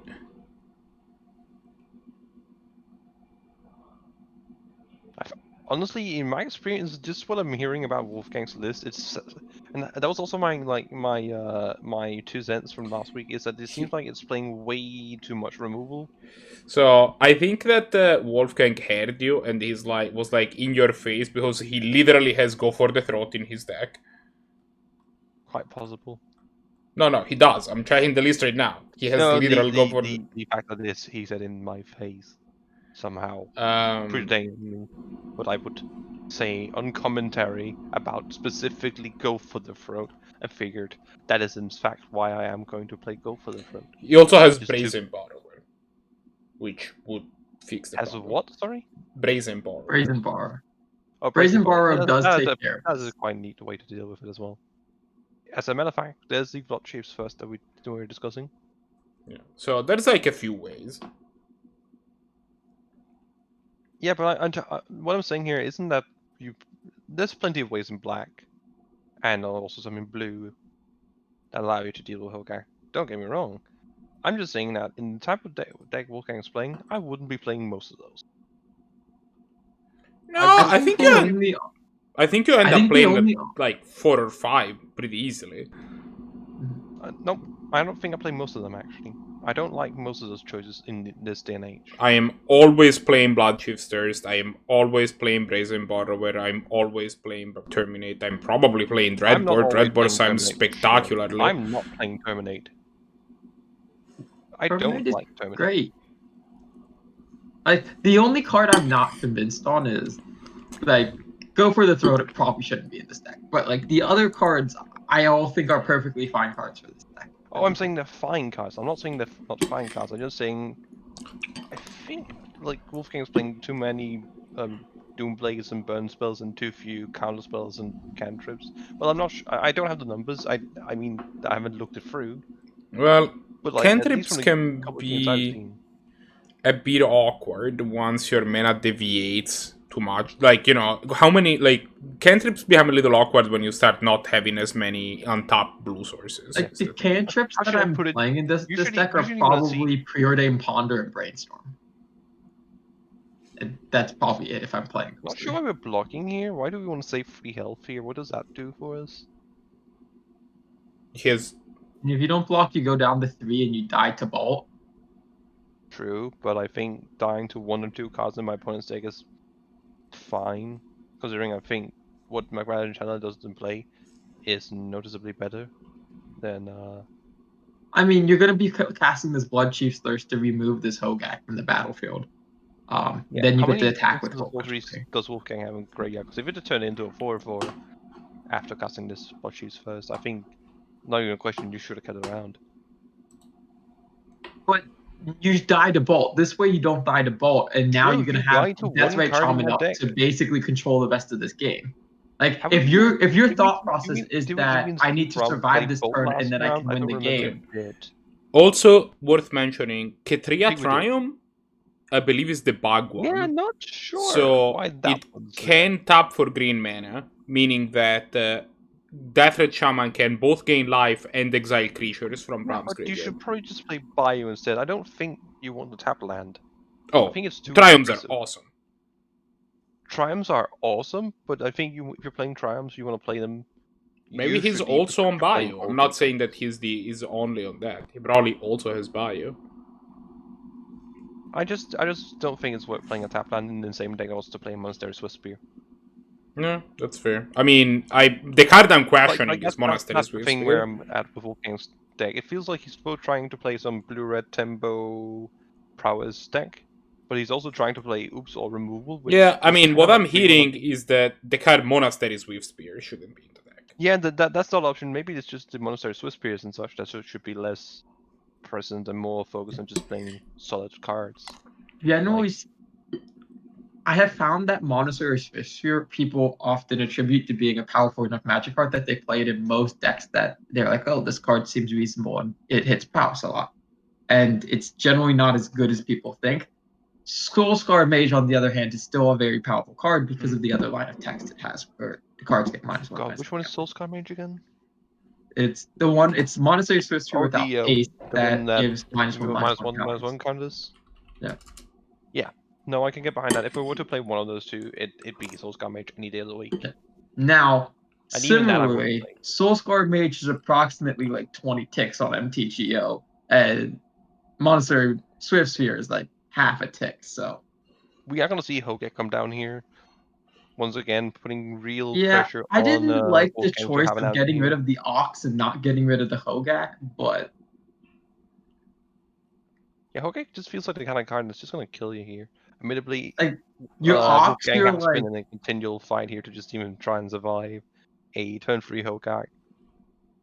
When you're modding when both players are at 5 cards in Can't hand. he just Quite minus odd. Jace to cast the Thirst right now, and that fixes the Ogre problem? It temporarily fixes the Hogak No, it problem. permanently fixes it, because then you exile it with the Death Ray Shaman. Do you have a mana for that? Yes, you do, actually. True. the other thing that if we go back a turn, The one when problem they with cast that is Death that Ray Shaman, your Jace also 2 loyalty. We've already plus Jace once this turn. Yeah, I mean, Jace would have... Yeah. You would have had So you to have sacrifice So your Jace has to Jace. survive and you have to not die now. Which, doing some basic math here, we have 6 points of travel damage, which you can save 2 of by blocking with the Monster Swift Spear. Then you take 1 from the this Knocking Dark Woodcutter, Blast this is does quite 5 good. damage. Then you take 1 damage from the Thug, and that still leaves you with the 2 damage from the Blood Patrol, who has Trample. Yeah, I So mean... I believe this, without a doubt, lethal. Yeah, I mean, I you mean, you don't needed... you You don't needed to have heal lethal. the... You needed to heal the Hogak in order to do all of these. Even considering the fact that the Death Ray Shaman can gain 2 life here. I do believe this I mean, is- you only have lethal if your opponent can discard a creature card. So you currently take, assuming, so this is 1, 2, 8, yeah, 9. Yeah, this is exactly. Then keep in mind that the Yeah, Lothlet This Thrall is has one of trample.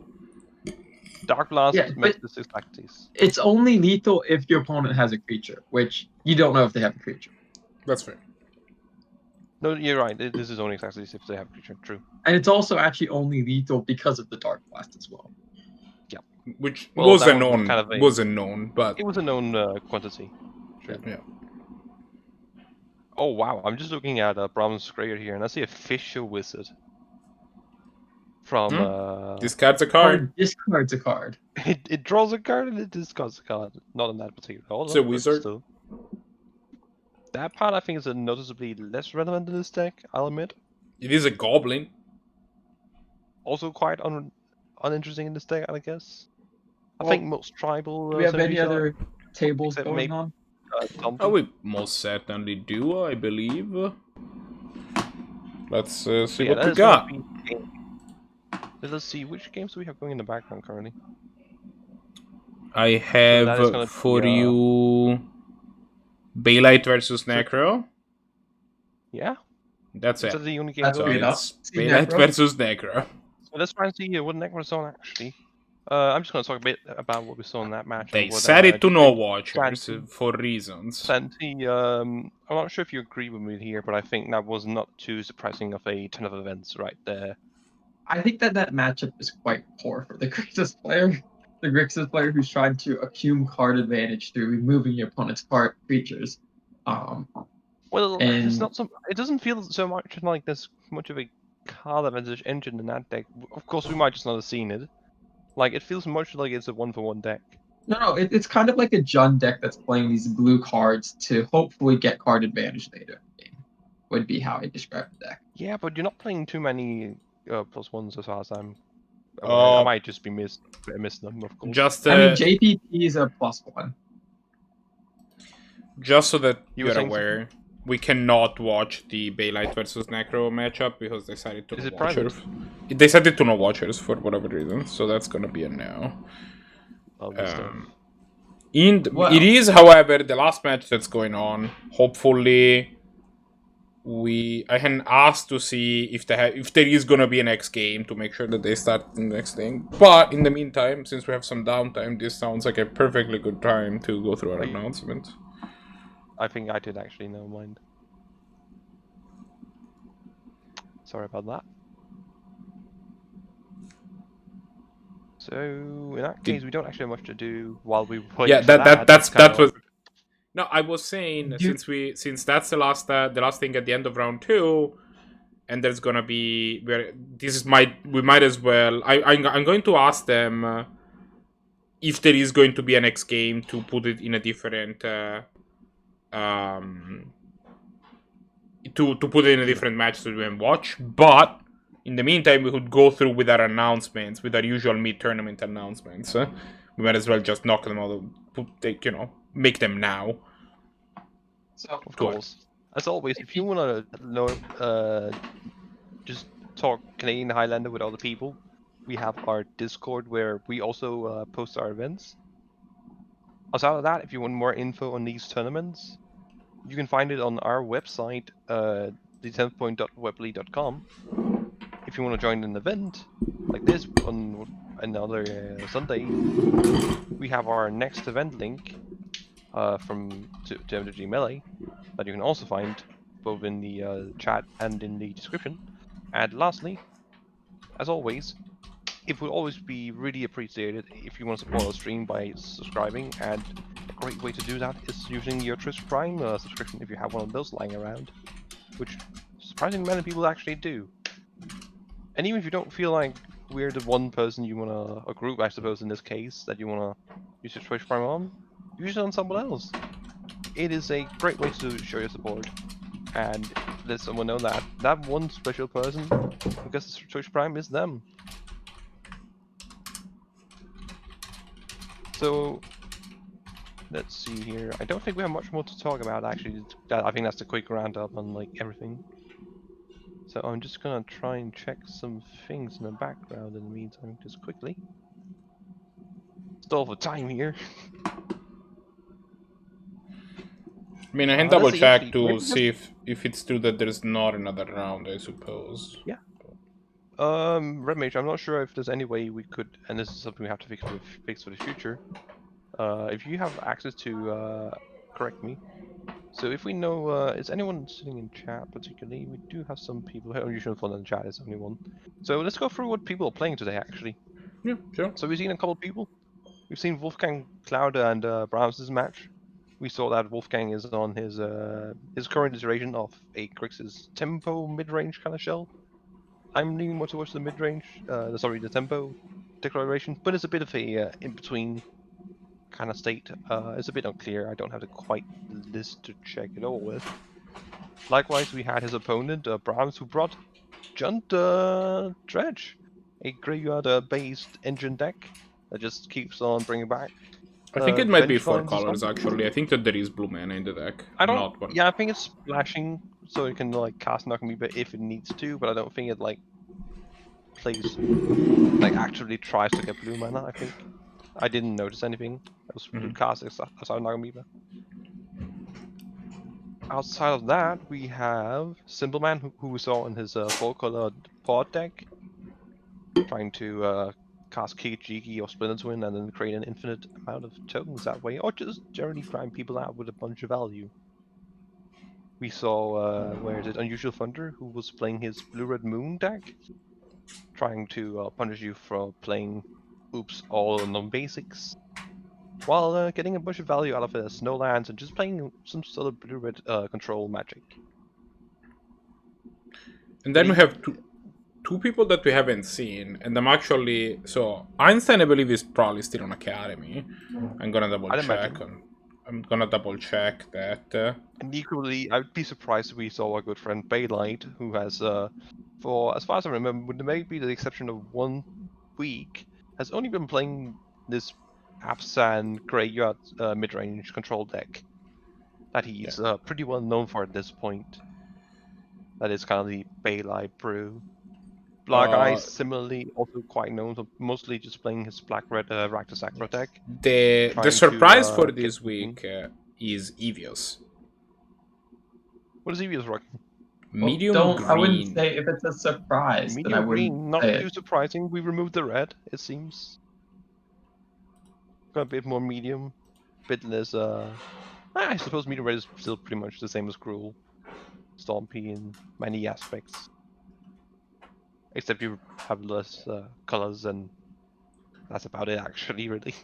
Necro's also on like kind of a spicy one. Although her deck is definitely more established, I would say. No, I guess medium green is also a pretty established deck. Necro's on Goblins.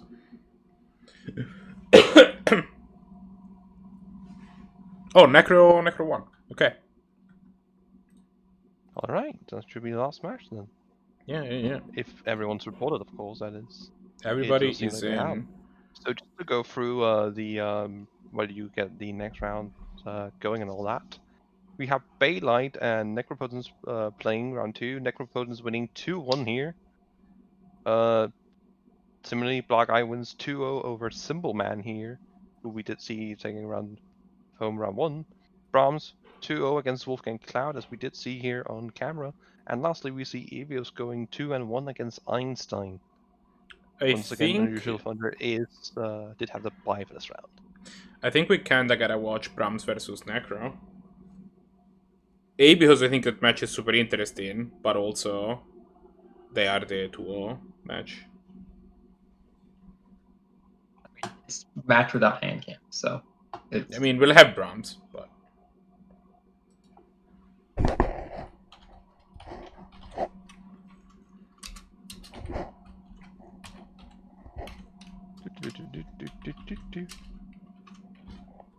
So yeah, it's Necro Brahms that is our 2-0 bracket. Yep. Correct. As well as Blahguy is 2-0, but Bailite is 1-1, who's due to the fact that we have a 9-player round. That means we have three 2-0s actually. So we could also watch Blahguy Bailite if we wanted to instead. no, let's watch the 2-0s. Let's watch Brahms.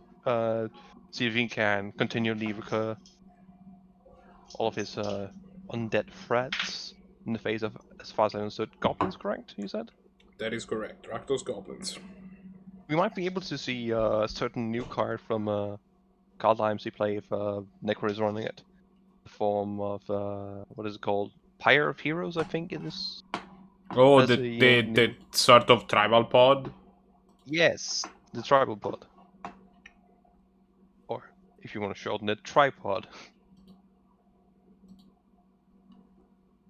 I am funny. Please laugh. I'd rather not say that.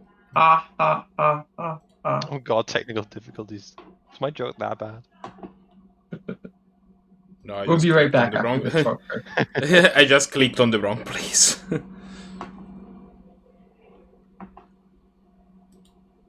Oh, I should probably add card first.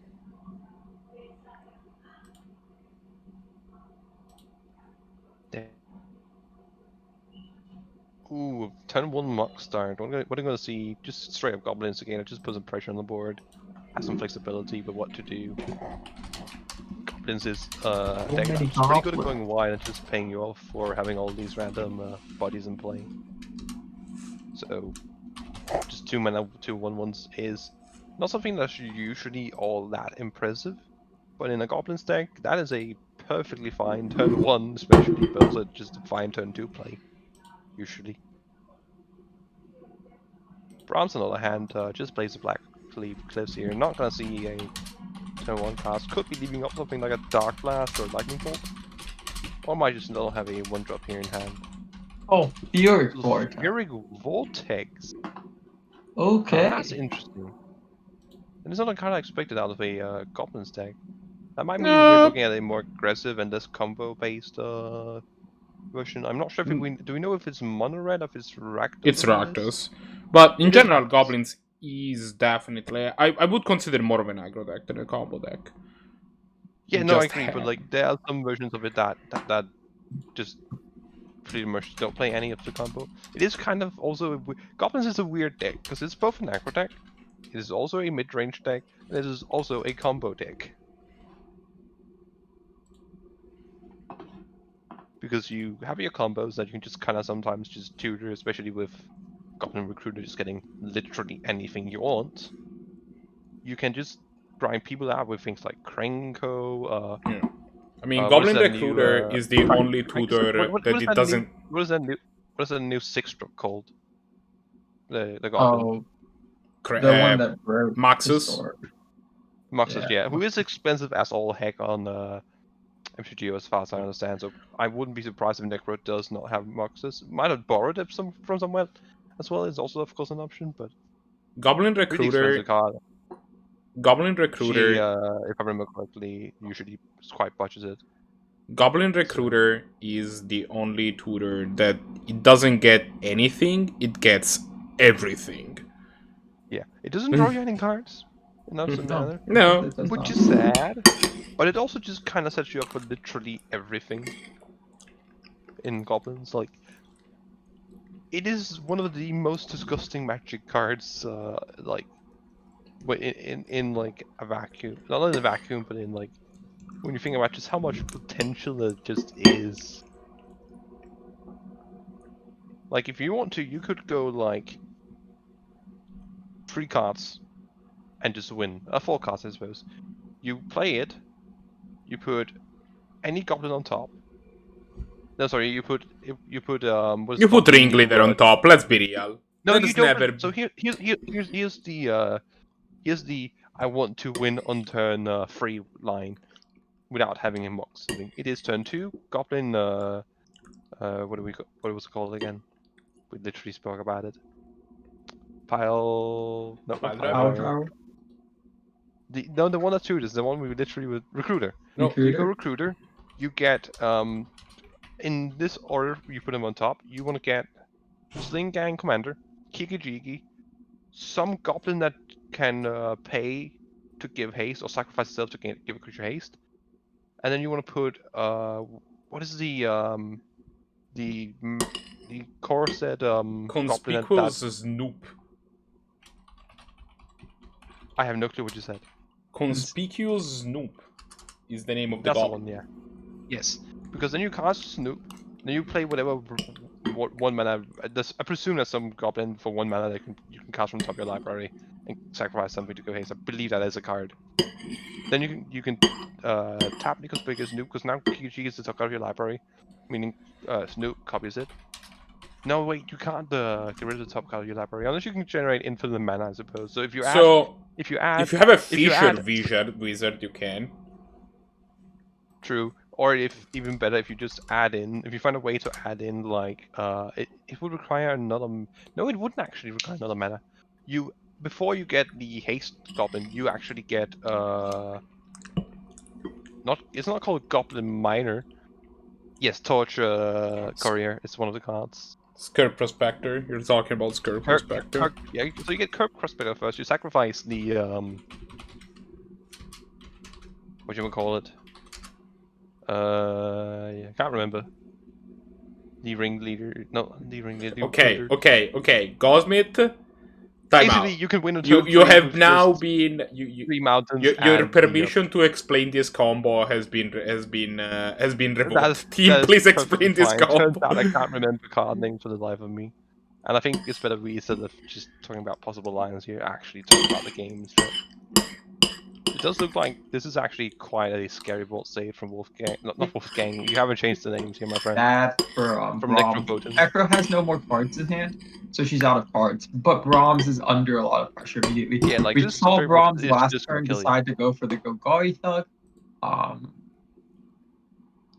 Probably gonna cast this Firestorm from hand. I imagine we're gonna discard just about everything except the Vengevine and the Bazaaar here. That is what I'm guessing. Probably get rid of 2 Goblin tokens and the Sharpshooter here.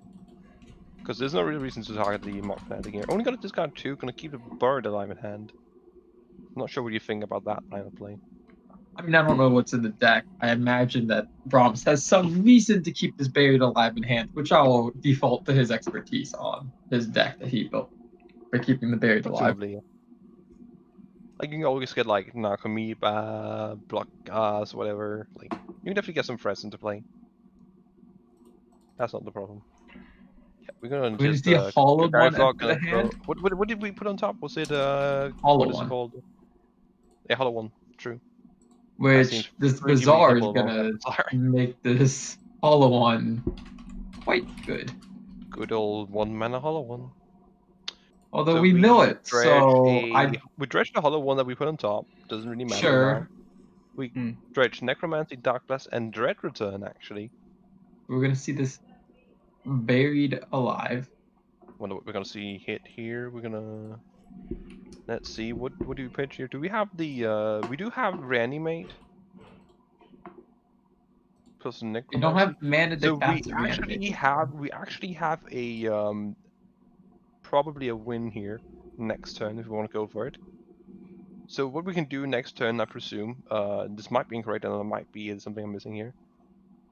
If we get, we're gonna get, oh, Anger and Hermit, that's even better than anything I was thinking of here. I was just thinking of getting the Royal Gorge Dragon and trying to Necromancy loop it. Which I would do by reanimating the Sun Witness, getting back Necromancy, and thereby, if we had a land drop, then casting it that way. But no, getting Anger, Eternal Druid, and just about any way to bring back this Hermit Druid should mill our entire deck, and if we can't, with Dredge, You win can't with win our entire without a deck, then you just aren't doing it correctly. You have, yeah, either something really, really bad happened, like your opponent killing you, you having all your win cons Now, getting what would be exiled. sweet is to see a nice Price of Progress get cast here. Say, hey, look, you're Pride dead. for Xaxi, except actually it's overkill, but still. Like even something as simple as a Fire Blast, I don't think Goblins usually want to play Fire Blast. I'm not even sure you play Price of Progress, not because it's bad, just because like I feel like you want to play at least double Mox. I'm not sure what the rest of your points rate in Goblins is actually, to be completely honest. I could definitely see Demonic Tutor being one of the 4 cards, just because you can get some really good cards in Goblins. You could have like Mox. Oh. So we're Price gonna of Progress dredge here, is we're gonna quite find a Dark good, Blast but here as well. maybe you don't play it. And then you have 3 points left over. I will check what Necros points are. Ooh, we're forcing the issue and actually making them discard the Fanatic here. Interesting choice. Then we're gonna cast the Reanimate here. So what are we gonna go to? We're gonna go to, let's see. Hermit We're Druid, gonna get right? the Hermit Druid here, I suppose. The exact reason why we use the Dark Blast here to try. Hermit Druid, mill your library, hopefully win the game.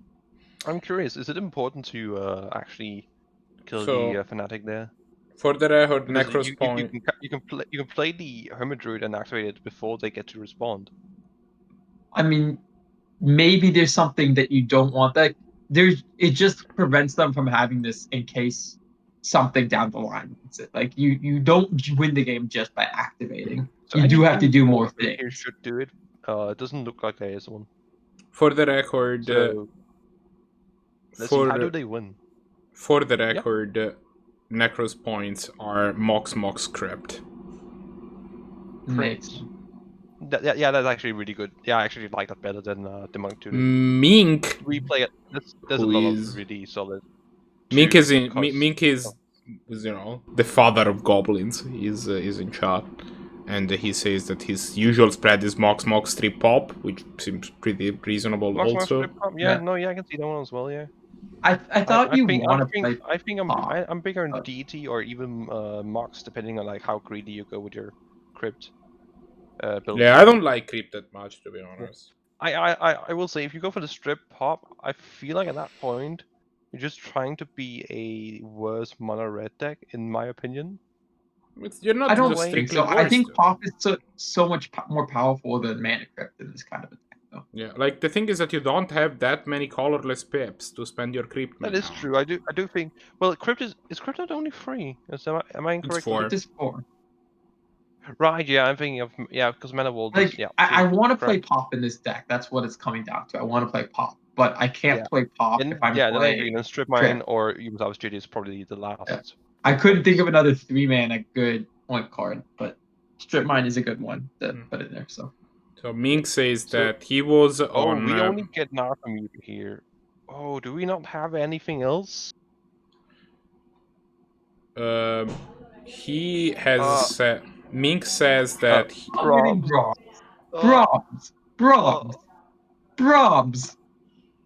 What happened? Oh, nay. Brahms! What just happened? No. Brahms! Team, I mean, stop saying Brahms and tell me admittedly, what Brahms just was dead happened. as soon as they untapped next turn, so it was now or never. But oh no, that sucks. What just happened? I was like, Sorry. wait, is this a good hand? No, never mind, no, it isn't. This is also not a great hand from Brahms. It is a turn 1 Stitches player, Brahms just and wasn't able to win the game. That's just what it came down to. yeah, this actually seems pretty good. We have a Dredger, we have some creatures that can come back, and we have a Burning Encourage to go yeehaw. And I presume we just put the Ghoul and the Inquisition on the bottom here. I would not put the Venge. Actually, maybe no, Venge Finance probably was. Why do we keep the Inquisition here? Can someone explain why we're keeping the Inquisition? Or not? I was just deciding that Inquisition not nearly as important as we decided initially. So I think, Gosmit, we should take a slight rewind and explain what happened at the end of the last game. Absolutely. What it appeared to have happened was Brahms went and said, look, I'm not going to be surviving much longer. I'm going to mill my library and see what happens and try to win through milling my library. However, I don't know if he miscounted or he misthought how No, many I think he just kind of like said, I had to try and win, and because like I'm dying next turn, right? Mhm. I think he kind of realized he was dead on board, or that he didn't have a way out there. He might also just have missed it. I'm not completely sure. I'm just gonna quickly actually jump back to this game because we were close to seeing a turn 3 win here due to a Wasteland and a Hermit Druid here. If we had found the Wasteland and Hermit Druid in hand, that could have just been turn 2 Hermit Druid, turn 3 win the game. Alas, it does not seem to be the case. For the record, on the point discussion from before, Minka was mentioning that before they pointed Pop, he was on Mox Crypt Pop, but after the point in, he wanted to keep Pop enough that he decided to switch Crypt for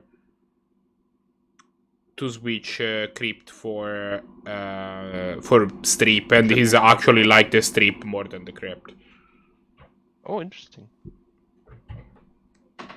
So we do see Brahms here just trying to find something. Kind of low mana. This No Shadow can come back next turn. Also a Grey Crow that can't really come back because there's no Black Souls or any zombies really available. I'm not sure. How does Ashen Ghoul come back? I believe it's black and exile some creatures on top of it. But I can't remember. Which one?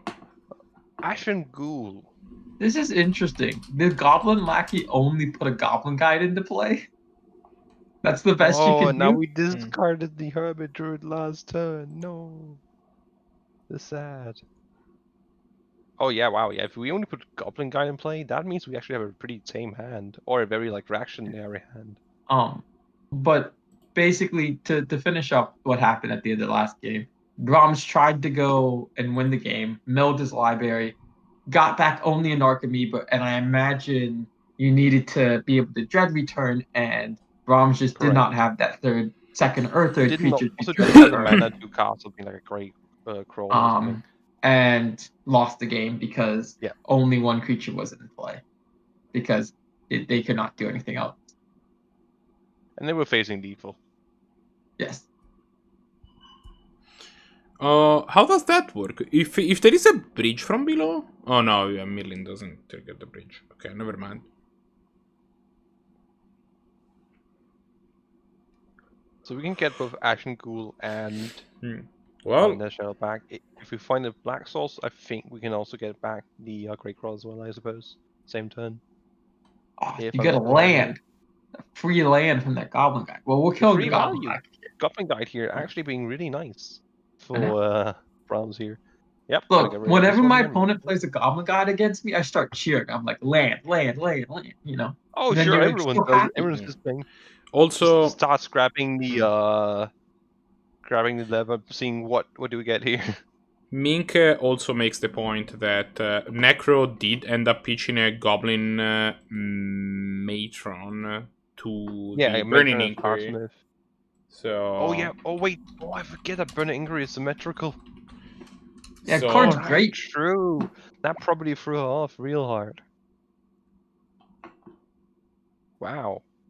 Burning Inquiry coming in clutch here. So that made her Goblin Lucky significantly worse. Yeah. Goblin Because- Lucky get you Goblin Matron into like anything afterwards. It's Probably pretty Maxus. good. The most stupid thing that you can do is Maxus, so that's what I would guess. Depends on the specific situation. You could also, like I mentioned before, you could also just, if you really want to, get freaking Goblin Recruit and just set up a combo win, or even depending on how much money you have, just win. What's great with this live from the loam? Wasteland. Oh, Bazaaar Baghdad. It's like, oh, here's these lands. Now I have my hand is going to always be full, so I don't care if my I'm gonna get to draw 3 cards every turn, so I don't get to discard 3 to draw 2 from Bazaaar. Yep. I just get to have my hand full every time. So I think there's multiple reasons why we're playing the blue sources here, anyways. One is, well, we have these random cards. Like we have apparently a Brain Freeze. Brain Freeze. What? Do you think that he has some sort of what's that card? The one in the red enchantment. I suppose we have seen a roll. There's lots of one in the red enchantments. You have to be we're a playing little bit more Underworld Breach, Lion's Eye Diamond, Brain Freeze in a Dredge deck.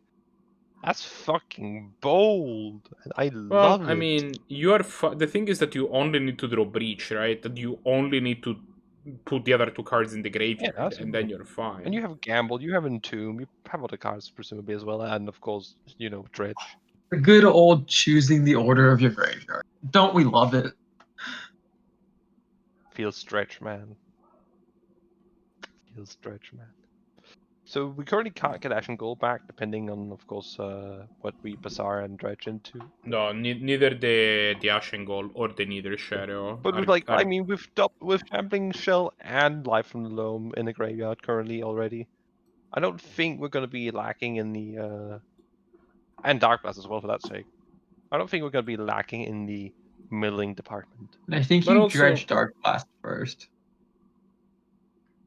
No, you always dredge loam. You keep dredging loam. Oh wait, there's a loam in the graveyard? Yeah. Correct. Yeah, there's a loam. You dredge loam. I think you get but you can dredge infinite things because of this Bazaaar. That your loam keeps giving you food for this Bazaaar, and then you dredge loam and you get the stuff back, and then you peach loam, and then you dredge. This hand is doing some really disgusting things.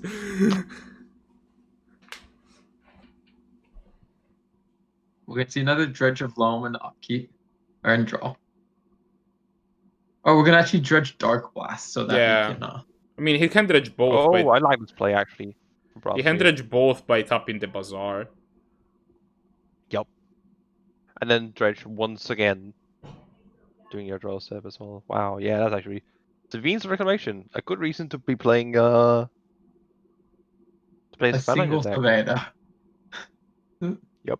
I mean, and it makes sense. You have a Hermit Druid. You really do not want to have too many basics. Cymbalman Incinerator. So you're going to be playing all these non-basics on the way. So why not splash Sevine's Reclamation, aka another way to win by bringing back that Underworld Breach from the graveyard. Yep. I love this take on Dredge. Good old Dredge just winning by storming off. This take on Dredge is awesome. I love it. The one thing that should be mentioned about it is it is playing cards like Brain Freeze doesn't mean you have hands where you're just saying like I have a Brain Freeze in hand and this card's just bad. Well, but that's why you pitch it to Bazaaar. Exactly, you have Bazaaar, you have Flavors Looting, you have these kind of cards. You usually now are able to we don't see the isn't Life from the Loam and Sorcery? Oh no! Yes. Why did you cast a 1/1? Oh yeah, you cast a 1/1 though, which was a mistake because we don't see the Bazaaar. Oh, you're gonna see Bazaaar get the Dark Blast. We would draw the life next turn, cast life, probably Bazaaar once again, cast life, And then Dark Blasted, I would have probably gone with, depending on, of course, what we saw. Well, But this turn you get back your life from the loam. You cast life from the loam, you and get then back you can Nether Shadow, you activate. get back Ashen Ghoul. You get back to do we have Great Crawling Greyhound? I don't remember. Why didn't he cast the life from the loam? We have Great Crawler. We can actually dread return if there's anything worth dread returning at this point. Because Nether Shadow should be able to come back for free at some point. I'm not sure why it hasn't been cast. Am I remembering Let Nether this Shadow Warren correctly? Instigator survive, are you? 1 second. Brahms. I don't know. I haven't liked these past couple of turns. A few casting the creatures in the graveyard, another thing there. Oh, he's hit pretty much lands, right? Is stuff coming back from him? When does Ashingle come back? I'm not sure what we're doing here, honestly. Upkeep. He's casting Wait, something. are we getting Oh, he's back? Sevine Reclamationing. Oh. Okay, that makes a little bit more sense. Reclamationing what? Hermit Druid, maybe? Lurrus Eternal Witness. Lurrus. Because then the Lurrus lets you cast it to do it anyway. And then what are we e-witting back here then? Get See, back. I'm not convinced that Necro isn't just sitting on Buried multiple Alive? removal spells, though. I mean, her deck probably doesn't have here, infinite. maybe? What is infinite? Oh wait, we literally have Lion's Eye Diamond and yeah, we have actually everything except the Underworld Breach here. Well, so we have that. And Entomb was cast. No, so what was got him back? What would you want to find here with Entomb is the question. Entomb was brought back to hand. Yeah. Yeah. What Wargarter, maybe? What are you looking for with Entomb here? Is Animate Dead is Animate Dead in the graveyard? Because then you can Entomb Wargarter and then Animate Dead the Wargarter and go off that way. You can also just Entomb Underworld Breach and then play your Underworld Breach. Oh yeah, with Lurrus. Okay, Lurrus dies. Yeah, you can pretty easily fill your board up. With like I didn't like this line of play of getting Lurrus back because you kind of comes back for free. Action bonus 1 black to get back. So those two are pretty easy to get back. But you can dread return. There's also 1 black to get back. So that's 2 black to get 3 creatures in play already. If you want to go about it that way. You can dread return the Lurrus if you want to. Yeah, I feel like you should just be able to win here unless there's some sort of. There should be some way. Lawless Giant. I don't know what the exact line is gonna be. Oh, Lawless Giant. Well, that's easier. That is indeed easier. Now we just need to get 2 creatures in play. That's the that is the tough part. Brahms only has how many creatures in his graveyard? Like how many cards in his graveyard? Are we sure this Lawless Giant is lethal? 41 cards in the graveyard. I mean, 19 is a high number. Oh, we hadn't drawn for... Wait. 1, 2... Oh, is it 3, all 4... Yeah. You milled back a card that you can't cast, though, Brahms. Yeah, I feel like... So here's how I see it. You should not have cast Entomb there. You should have drawn the life from the dome, so you can gun the additional black source. If you'd gotten life from the dome, you could have gotten the Lawless Giant is not currently lethal, FYI. Oh, well, that definitely is a reason not to do it then. Oh, there's a Hogak in a graveyard? Probably. Yeah, there was a Hogak. I think it just showed up. That was it's like he just showed up to the party, but hey, you're here. That's not enough. I think that's only, that's only 18. Only 18. Well, 18 is less than 19. True.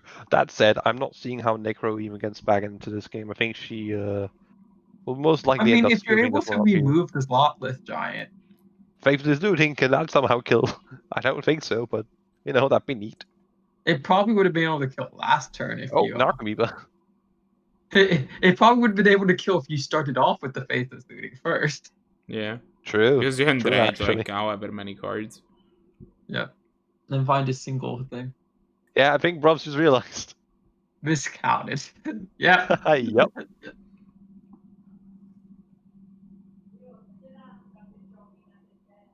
So what, like a forked bolt and a flame slash here is pretty good. Forked bolt, flame slash into some stupid goblin I seems think pretty your good. best hope is just price of Chris.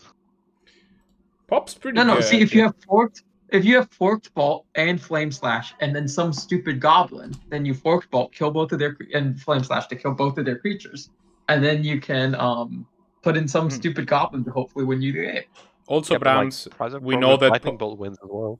No, because Pop's not in Necro's deck. We talked about it before, right? That she's that on does Mox that Crypt. does make it a lot worse. Oh yeah, true. That was a crypt build.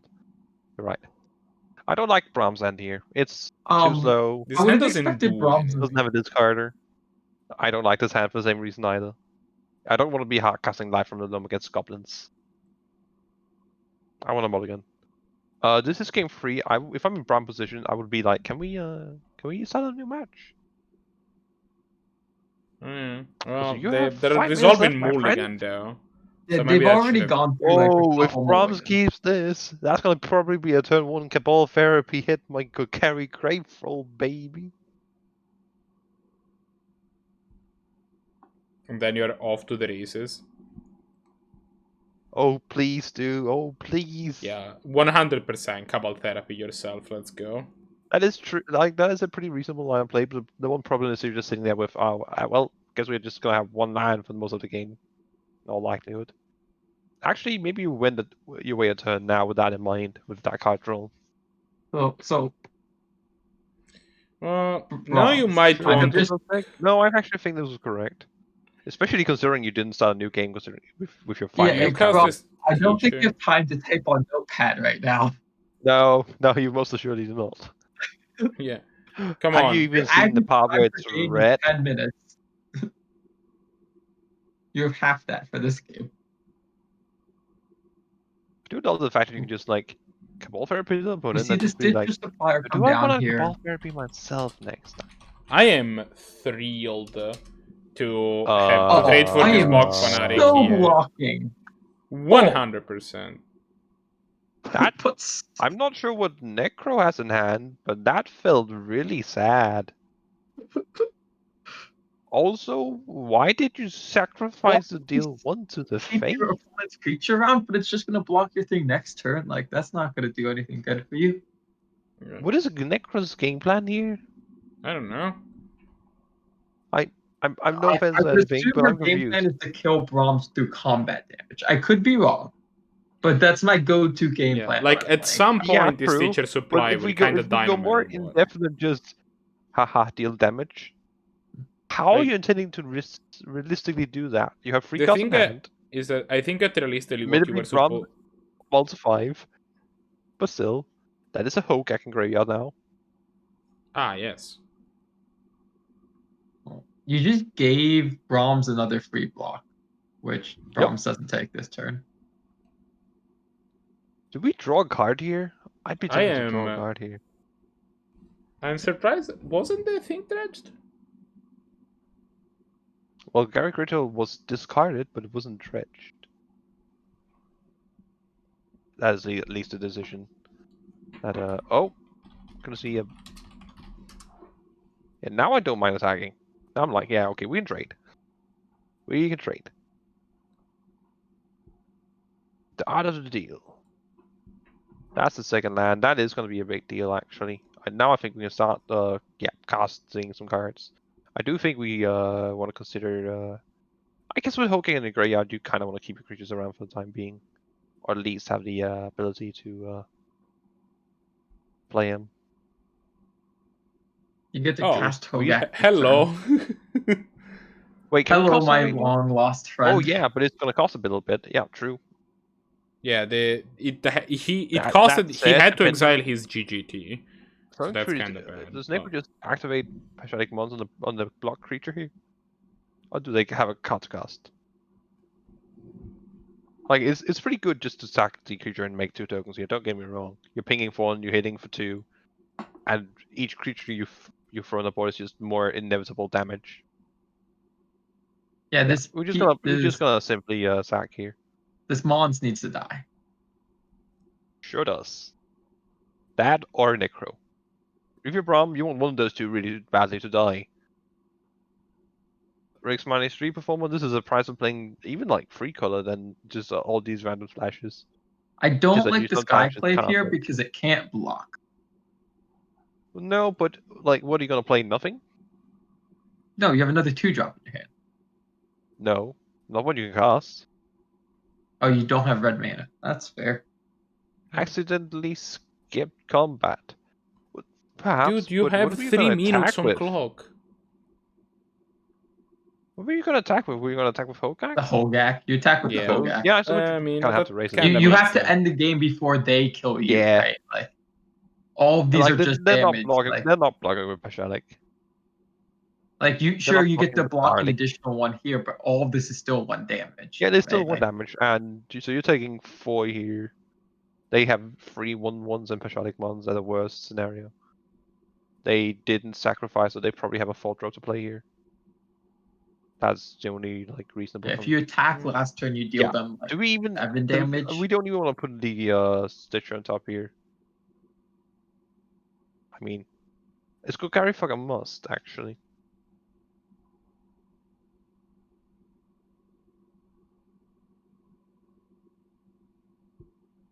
You're really trying to find in fact a Dark must. Blast. If you can dredge to Dark Blast, that's really good. Yep. If you mill it here, refine block crypt, say the Wayfinder. Of course, the Stitcher supplier because it was put on top first. Oh, Which Sulfuric I do Vortex. think was a minor mistake. But... That's in no way scary. So we're gonna have to. Actually, no, that wasn't a mistake. It was specifically not a mistake. We want to just try and find a land here somehow. Well, the I Rixma think did this have a game lot is of helps. pretty close to just being over. I'm trying to think if there's any card here that could win the game, and I can't think of any. Nope. Next turn, I believe there's just lethal on board. There is lethal already, yeah. Yeah. You take 2 from the Syphilic Vortex, and both of these Goblins will ping you for 1 at least when killed. Or more damage if they hit, possibly. So that is guaranteed lethal. Necropotence is going to go 3-0, taking Brahms down 2-1. Without actually having to have Brahm time out, actually. Pretty notable. Let's see. Let's just take the other tables here. Yeah, let's check on We do actually have UnusualThunder. we have 2 other games in the background. We have Cymbalman, WolfgangCloud, and we have UnusualThunder Evios. And I think the latter game is the one I'd like to highlight, considering we That's have the not one seen I was Evios going play today. towards. So just going over what the other table, Blahguy, Bailite. Blahguy did win this one 2-1 over Bailite, meaning that Blahguy is actually gonna be 3-0, I believe. Just like Necropotence here. I believe that both years, so we're probably gonna be seeing those two. I in see a finals. lot of things on Evios' side of the battlefield. There's definitely a lot of lands on Thunder's side. I also see what might just be lethal on UnusualThunder side of the battlefield. Yeah, that's definitely one of lethal at the very least. And it is lethal. Well, you have a blocker for the elemental so far. Yeah, but you can animate your land and just swing in because they only have 1 blocker. Do they only have 1 blocker? Yep, they have the Southern Carotid, and that's all. They're playing Bind the Monster. Oh wow, that is not a card I expected to see playing this format. Card is very powerful. Yeah, it's definitely not bad. I just didn't expect it. Mace of If, definitely an interesting choice. Once again, you're playing Blood Moon, but you're also playing Mace of If. Yeah, Mace of If isn't really. I feel like UnusualThunder is kind of weird. Like you're both choosing to play a lot of non-basics. Still, definitely not the same amount as And 3+ Evios right? goes to 0. Yeah. And is this the Exciting final game we actually, watched. we just like literally came into? They're going to game 3. There was still game 1. They're going into game 3.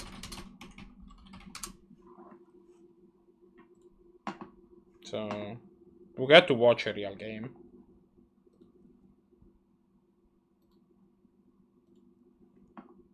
Trying to tell me that wasn't a real game. Trying to tell me someone was cheating or something. How would you say? This is what we're throwing out there, insinuating. Red Mage? You calling Brahms a cheater here? I'm That what calling you're doing? shenanigans. Shenanigans have been called. Judge. But there are no artifacts to destroy. Actually, never mind. There's a marketplace. There was a marketplace past tense. Shenanigans is quite possibly one of the only cards where I'm like looking at it like, it doesn't feel bad at a stretch. I think in general, general, it's kind of that the is same. Still not great hand from Evius. It's kind of the same problem. The 5 is pretty good in EPS. Pretty good. It's good for a 5, but it's not like you're still sitting there like the best I can do is about the best I can do you for is the kitchen things. I mean, the problem that you highlighted with Dredge is kind of a similar problem as the problem that Storm has, which is like, as long as it's on reactive cards, UnusualThunder's hand. it's There was kinda no blue fine. source in that hand. I feel like Wow, we're playing nobody's Rakdos ever interested to the things that I have to say, but you know. Of course not. Why would we listen to you? Oh, sorry, you were saying. No, I was saying that like it feels like the problem with the head like not the problem, but like the reason that Shenanigans doesn't feel awful as opposed to a lot of other Dredge cards is that like it's a reactive card, so like if you want to like actually cast it, you need to target It's for also it and specific, everything. of course, yeah. The one deck in Modern, at least, that plays Shenanigans is actually not Dredge, but rather it's Storm who plays it. Storm. That was another one I was thinking of. Because it you can just find it with Gifts? gifts gifts gifts ungiven, and then Ooh, you automatically get play. it, Just and like it is another just spell. goes, I don't care if you're gonna cast a spell. We see But Evios yeah. stuck on 2 Evios lands. chose to put the third land on the bottom because they wanted to, Yeah, and the second mana lord. and getting bit of a, punished for it a lot. Although we see UnusualThunder just scrying on this turn, which I mean, that's it. Oh, that is a treasure cruise. It's a bit of an expensive treasure cruise, but I think it's a treasure cruise you cast nonetheless. Your opponents, I think you have to cast this treasure cruise. No, I'm not tapping out for the treasure cruise. No way. I'm Mystic disputing whatever gets cast here. Yeah. Well, my opponent's not been casting something for the last 4 or 5 turns. This is getting Mystic dispute. Like, oh no, I agree. I do agree on that one.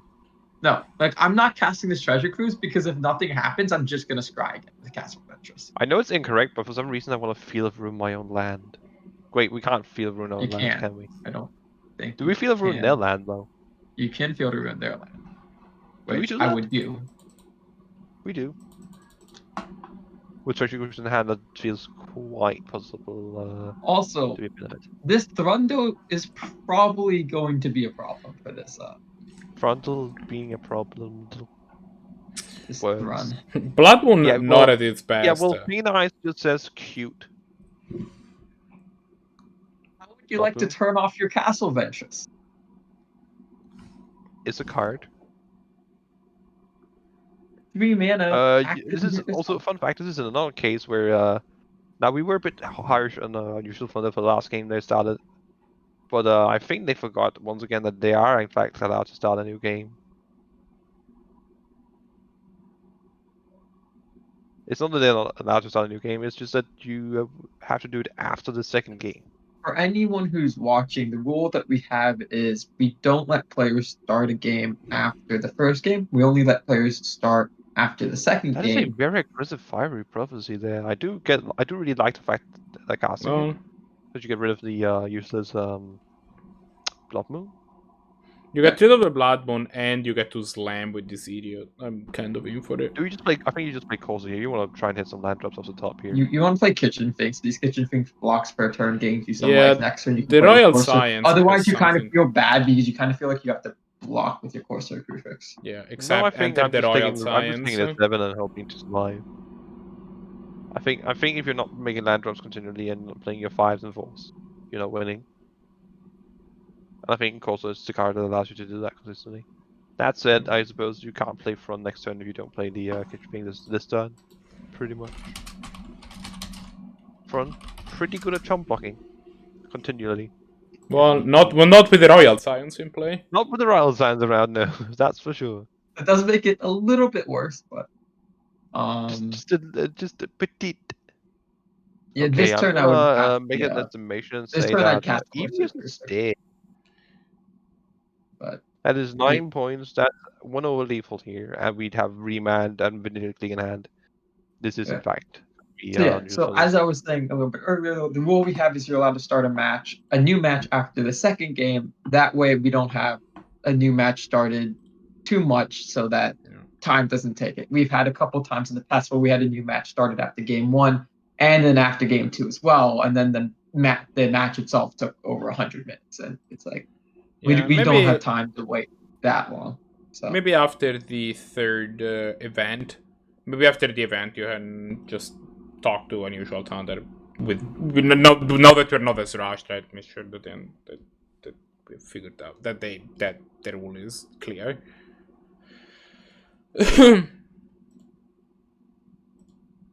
Come on, report. There you go. Round 4. Let's go. So I assume we're just gonna watch the finals of Blahguy versus Necro. That is correct.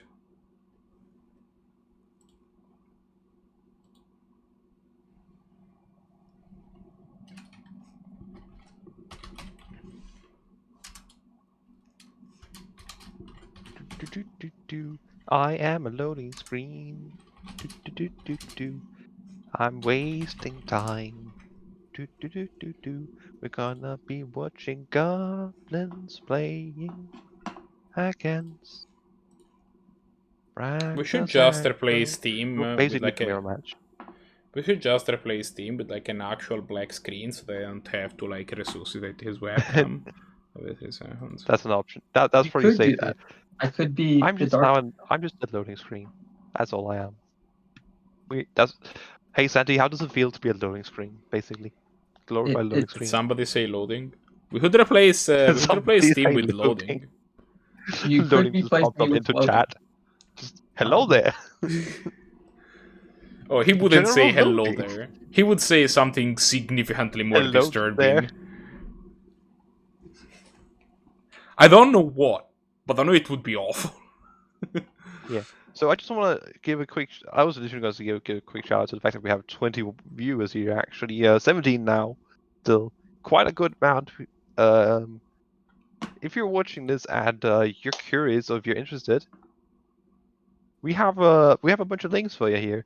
First of all, if you're interested in Canadian Highlander and you're not too familiar with the format, if you're interested, we have a Discord for it, where you can talk with people if you want to learn about the format here, what it is, maybe just try it out. Likewise, if you're want to try playing in one of our tournaments here, we have our next event, where you can find a link here to our MTG Melee page, which will allow you to join next Sunday's tournament if you want to try and play. Likewise, we have our website where you can find rules, information about who we are, etc. If there's anything you want to know.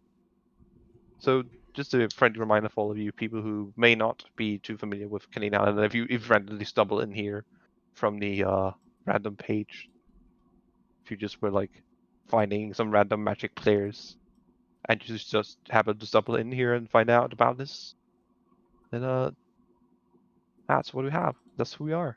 That is a mulligan to 4 from Blahguy, isn't it? Yeah. Yeehaw! That is sad, sad. Gonna need a Black Souls real bad here. Real bad. I think we might just start going to game 2 if Necro does just about anything. Well, that's just about anything. I guess it does get killed by a guy like Bazaaar. Krenko, pretty good follow-up against this board. Maybe... Is there an argument for not Galvanic Blasting this noob here? I don't think there is. Oh, well, you just throw Burst Lightning, I suppose. Burst lightning, go, burst lightning. Indeed. Yeah, so we just Fixing see the the problem right quick. Yep. Oh, there's the Black Souls. Now we can actually cast off 300 spells in hand. All of which happen to cost 1. We've only drawn 1 mana cards.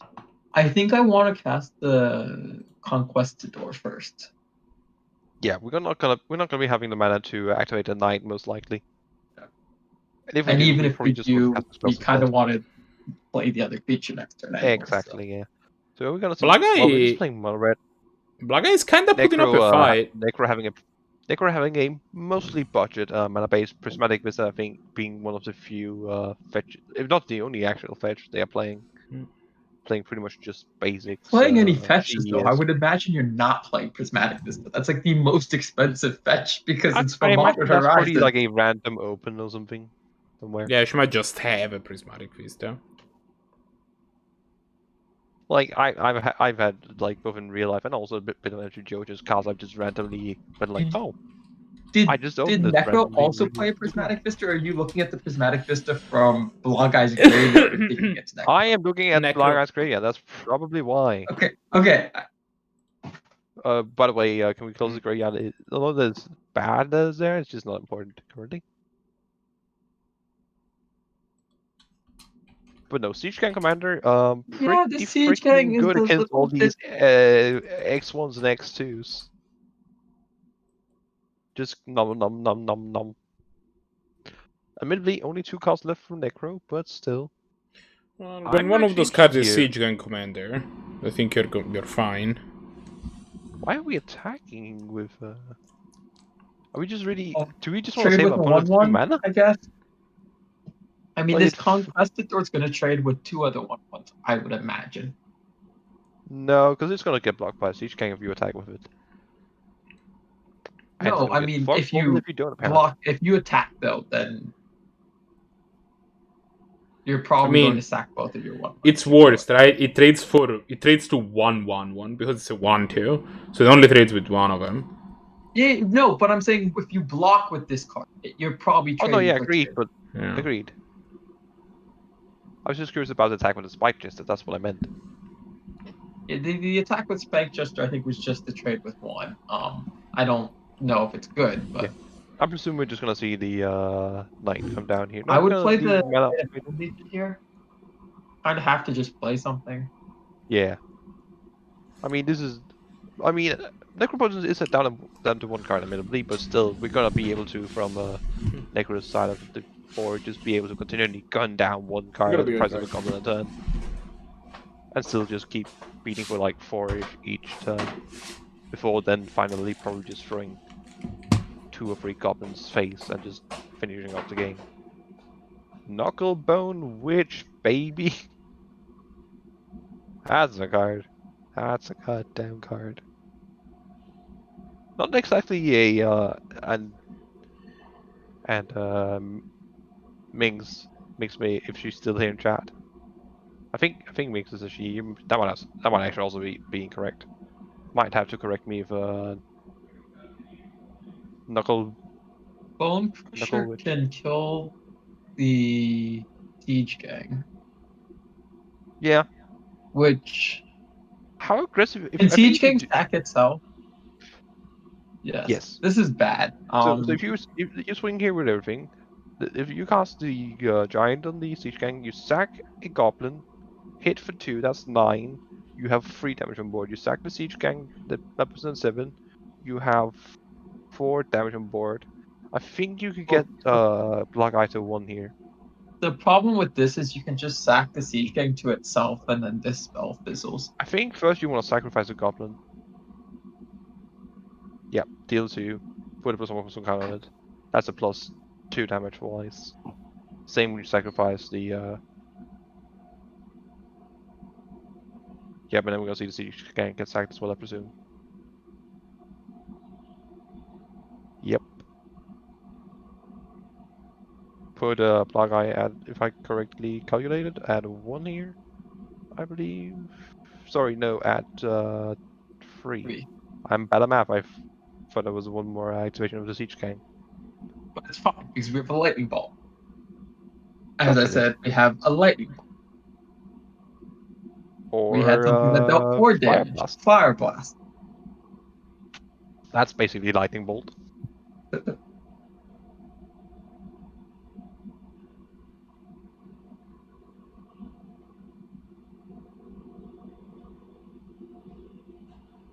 No, we know, Blahguy, we know.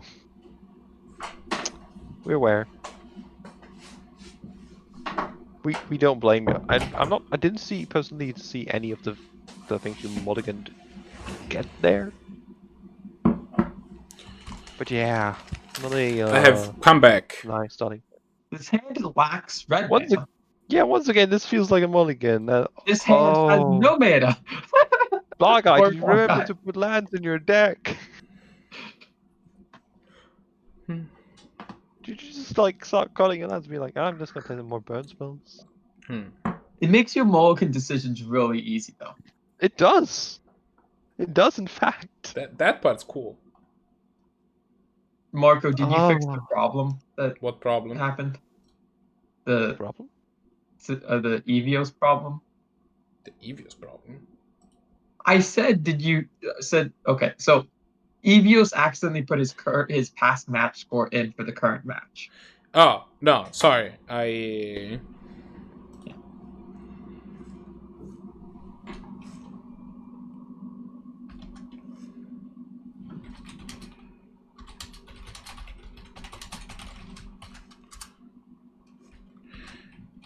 This is a decent fight. Okay. Though. Yeah, no, sorry. I left the computer for like a little bit. Dark So. Confidence is a real great way to come back to this, and Bone Crusher is a great way to deal with anything and then just have a threat afterwards. So Like, this is I'm actually really really happy 4 or to 5 just is cast Bone great. Crusher next turn, depending on what my opponent does. Yeah, if there's not anything here, we just slam a. Ooh. I'm just slamming this Dark Confidant. That is We just want to find a 100% third land, and then dying we're just really golden to go here. Like, and we can just go yeehaw, kill your creatures, discard your hand.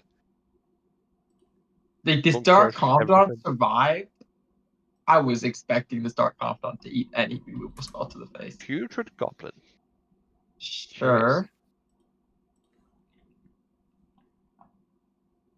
Let's see what we hit here. We hit a swamp. Well, We're, yeah. we're I really freaking like knockback over here. casting the Stomp on Bone Crusher right now. Or Colgan's Command, but I don't super like I think if you want to cast either of them, I think you have Dark Confidant. I think you want to be greedy here. I think you're just gonna end up playing the value control game here. I think you Colgan's Command if anything. And considering what I was thinking with the Colgan's Command was you could wait until they kill your Dark Confidant, and then you could use Colgan's Command to get your Dark Confidant back. True. Which I don't mind. I don't mind saving Colgan's Command here. If you cast Stomp now, then next turn, if your opponent doesn't do anything you care about, you can just cast Bone Crusher and not feel bad about it. I could even have seen casting Bone Crusher this turn.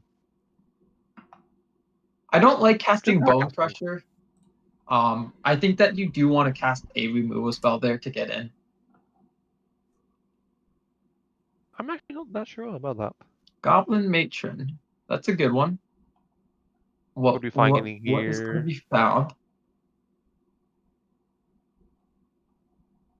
I imagine not Muxes, because we don't have the mana for that, and even I don't even think Necro's playing that one. I'd imagine, as we said before, pretty budget. Goblin Ring Leader, that's a pretty good find. Okay, that's just a reasonable one to get. So if you're playing goblins here against the Aggro deck, what is your how do you see your position being against like the current position of the board, or like against the deck? In general? Like this board state doesn't look great for Necro, but especially not after Erotic Megasaur resolves. But I do like but you do have 5 cards in hand. As for how Goblins is positioned as a deck in the whole overall meta, especially like our 10th point meta. No, I mean specifically against like a Aggro deck. If you're playing Goblins against a Aggro deck, what is your game plan? Your makeup of your hand depends a lot. If your hand is very aggressive, kind of like it was in the first game, then it's fine to take an aggressive stance. Otherwise, you generally need to be the more controlling deck. You're generally going to be going over top of these aggro decks. You're generally going to be having just more random 1/1s that aren't going to be useful to get in for attack, but can maybe help you trade profitably. I don't think you're going to be the aggressive deck. Yeah, we're gonna see in the most lightning strike come down here. I'm pretty certain. We're not gonna allow them to swing in for 6 here. Right? No. Yeah. I'm happy letting them go to attacks and then killing it in attacks. It's not changing anything. Oh, you want to get them to attack with their creatures so you can get bait in for more? I'd like them to attack with their 1/1 and just be like, hey. That does mean you take 3 damage because they that will give you them. They sack the creatures to this letter.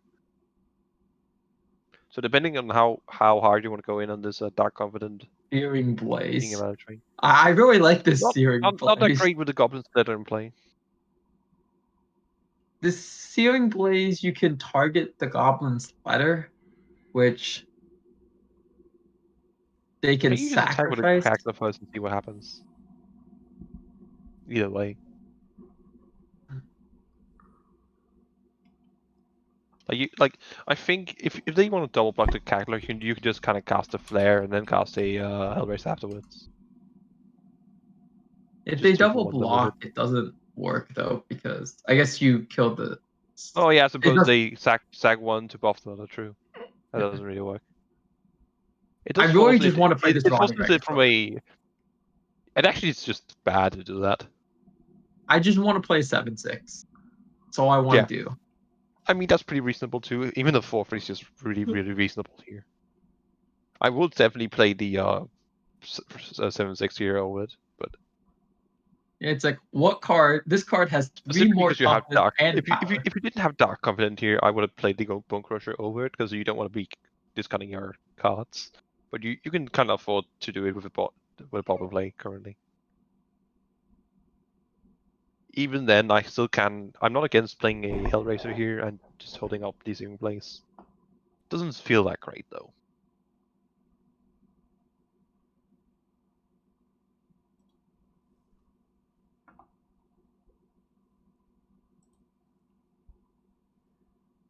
Oh, we're swinging in with a Bob here. What do you think of that?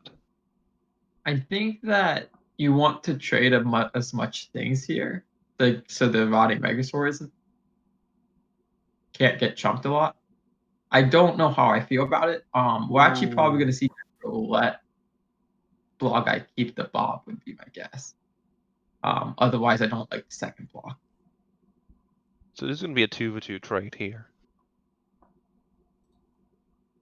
I presume we're going to see the Searing Blaze. Unless Brahms is concluding that he doesn't want to take much damage from this Dark Confident, and he's fine trading. But I feel like a 13 against Goblins does have some amount of burn, but it's nowhere it's no way near in the 13 points range. I don't feel like you're should be too afraid of drawing a couple of cards or no, but if you, for example, draw Spawn of Mayhem off of this Bob, then you're at 9. You're at 9 or Rankle or something. If they play that, I'm not sure what cards exactly. I mean, I don't think Blahguy's playing Embercleave, but if you draw Embercleave off of a Bob, not feel great. I do think we're going to see the Searing Blaze to save Bob, though. Yeah. And in this case, we're going to see the Hell Rider get cast post combat. Yeah, I think it's worth taking the 1 point of damage just to get the 3/2 down. Yeah. I would have really liked to get a 7/6 down this time. I just like my 7/6s. I kind of just like being mana efficient here. So when you say the Hell Rider, eventually with the Bob here in play. When you say the Hell Rider, you mean a Orcish? You mean an Orcish Why Hell don't you Raiser? sacrifice the damn response? Oh, yes. And Necro made a mistake there. You could have gotten not taking the 1 point of damage there. Or am I remembering correctly there? No, it targets both. Oh, right, it targets both. Not, yeah, so it still hits the player if the creature target dies. Player. It's like target creature and target player that controls the creature. It's worded weirdly, so it targets both. Searing Blood doesn't. No. We see the Ringleader get cast. I think it's It's not worded weirdly at all. I think it just says target creature and the target deals 1 damage to target creature and 1 damage to target player. I don't think they need to be the player that you deal damage to needs to be the one controlling the creature. Same player.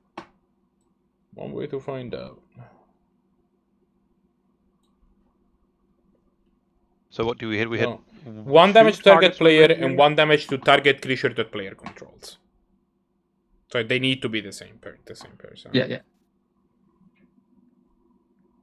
So it's not worded as weirdly, but it does have to be the same player. Well, We we are see a about land. to. That's quite good, yeah. That allows us to both pay Echo and play one of our 3-drops. Come on. Oh, Prize of Progress. that card's pretty good. going bad. It's actually not bad, nearly as bad in this scenario specifically. In which it deals only 2 damage to you, but it deals 0 It deals damage to only her. 3 damage to you and 0 to your opponent. Yes. 2 mana bolt myself. And that's I'm playing Death cards Shadow. running Regisaur. And then we move on with our dives. Yeah. Yes, this card is a card to discard the Rotting Regisaur. You're correct. But if the card is good because it's so bad that you don't have to think about discarding it, it doesn't make the card good still.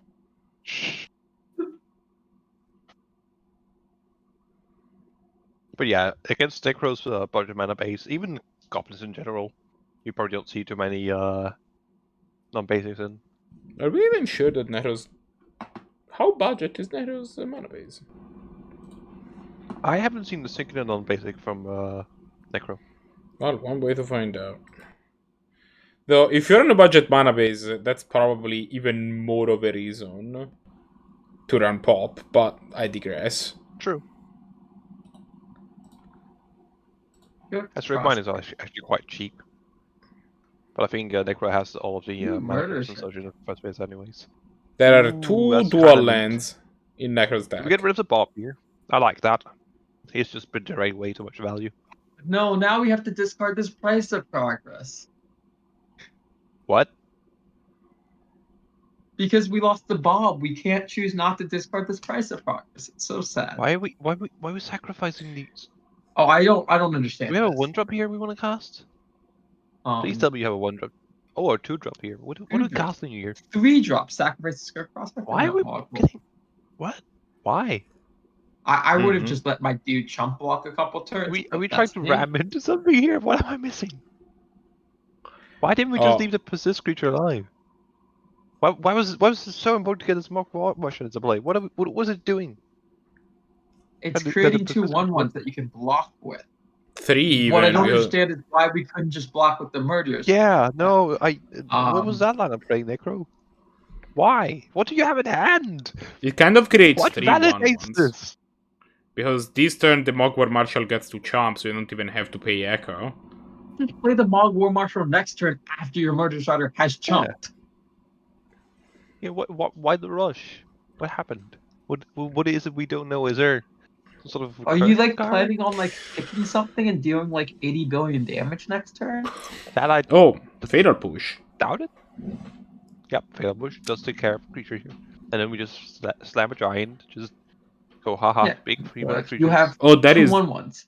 That Fatal Push does not belong to the player that I thought it did. Nope. No. It did belong to the player I thought it did. Considering we can only see the hand cam of 1 player. Either way, so Necro does have... today is that black-red is clearly the best color combination. Necro does have 2 entire dual lands in her 2 deck. entire dual lands? Yeah. 2 entire non-basics or 2 entire dual lands? She has a Dragon's Cold Summit and the Sulphurous Springs, and that's it. Every other land in her deck is a basic land. Krenko pretty good here. Krenko does make a few idiots. It makes a lot of chump blockers.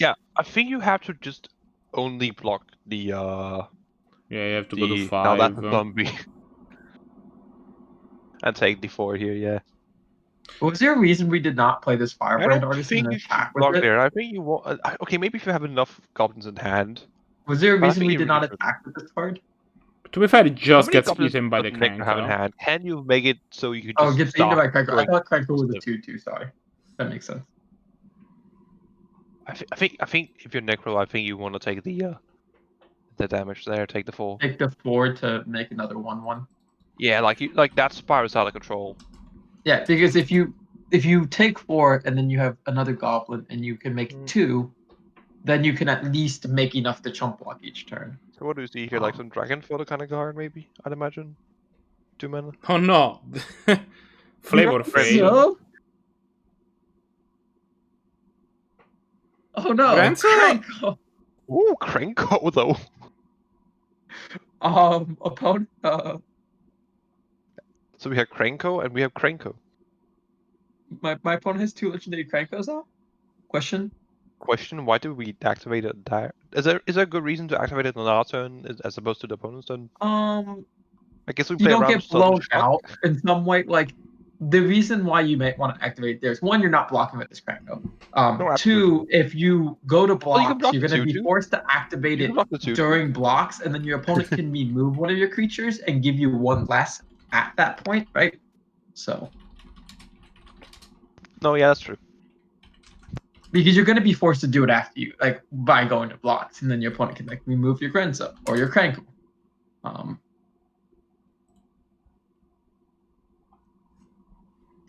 I don't like sacrificing this Firebrand Artisan this turn because I like attacking with it. You want to, you probably want to just keep this tag around. You want to get rid of their tokens. Yeah, that's an elemental.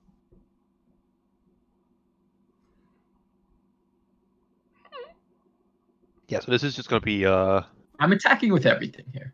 Yeah, maybe not the Bone Crusher. You're just straight up just jumping with tokens here, and then next turn you're gonna if they attack with if you attack with everything here in Blahguy's position, you're gonna have to see Cranko swing it back, and then just start generating goblins, sadly. But I still think that's the correct line of play. I mean, I think the question is just whether you can chip in enough damage to actually manage to. Problem is, not attacking here is actually even worse damage-wise, because now they just get like 6+ goblins next turn, and suddenly you're dead. Yeah. I don't like this line of play. I actually like this line of play. So the only way if I'm Necro, I'm losing this game is if I get burned out. And so one of the reasons why I liked attacking with Firebrand Artisan was it forced some damage through. This does not force any damage through. The thing is that the Fireblade Artisan is actually a way for Blahguy to actually win the game by feeding creatures to it, so that it can surviving 5 more turns with the Crankle. So now, okay, so you're attacking here. I think that's fine. That generates eventually more goblins. I like that. You're not surviving 5 turns to win the game with Firebrand. No, you don't need 5 turns. You need like 2.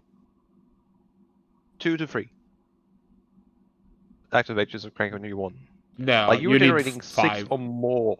You're generating 6, probably 8 if you were tagging with Crank there. Too. No, my point. No, we're talking about from Blahguy's point of view. If you're Blahguy, if your plan is to win the game with Firebrand Artisan, you need 5 turns, and you are not surviving 5 turns. Oh, okay, sorry, yeah. No, I was talking about the choice of blocking with the free tokens. Which is why I think you attack with Firebrand Artisan, because sure, it dies, I think you lose that way to win the game. I agree. I think you attack with everything.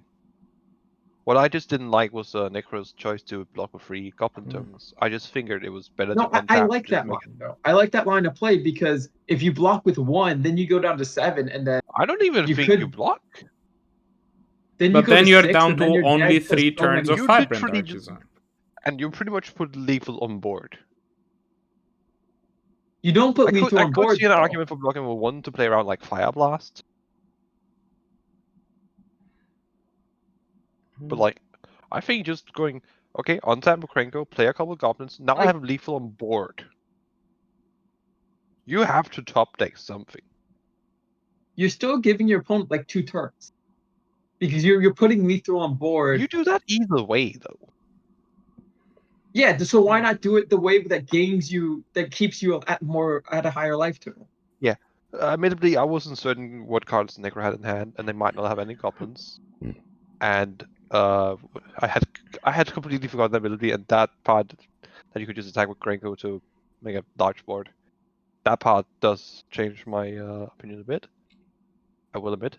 Why is she jumping with Cranko? with Granzo. I have absolutely. So the only I guess reason want you more... jump with a Grenzo here is if you have some Lord in hand that buffs Yeah, and your because team. it does make your I pile driver suppose. bigger. But that last one. No, wait, no, that's a sharpshooter. Oh, that's a sharpshooter. This is a sharpshooter. Oh, oh dear. But isn't that Oh. even more of a reason to jump with 3 tokens instead of a Granzo? Instead of Granzo plus No, because tokens? it can't be activated. No, now you have because more you triggers can't ready. activate Sharpshooter this turn. It doesn't have. Oh, haste. it's still summoning spec. Okay. Yeah. Yep. Sure I see Marco using the better art of Goblin Sharpshooter. Yeah, Subject this to- is not even the art I was trying to put up. I was trying to put. I mean, It's all of the better than the Goblin art that's on Sharpshooter screen. arts are completely Yeah, pretty much. ridiculous. I am a big fan of the original, which is usually not the case. This is also a better art, but both of these are better arts than the one Necro has. Thing is, it's just kind of irrelevant to block here because you're going to take the damage anyways. There's literally no reason to block here. Well, it makes Kranko makes fewer tokens. down the line. Yeah, Krenko makes less if they choose to not use Krenko before you block. Before your creatures die. Which they didn't. Which, like... I mean, your Eh. outs are still, like, very Oh small. no! Oh no, that's an Earwig squad.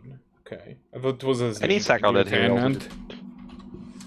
Why not just prowl it? Did I miss? I mean, it doesn't make a difference. Oh, it was prowled. Never mind. It got I just, prowled. for some reason, saw more mana being tapped. Question mark.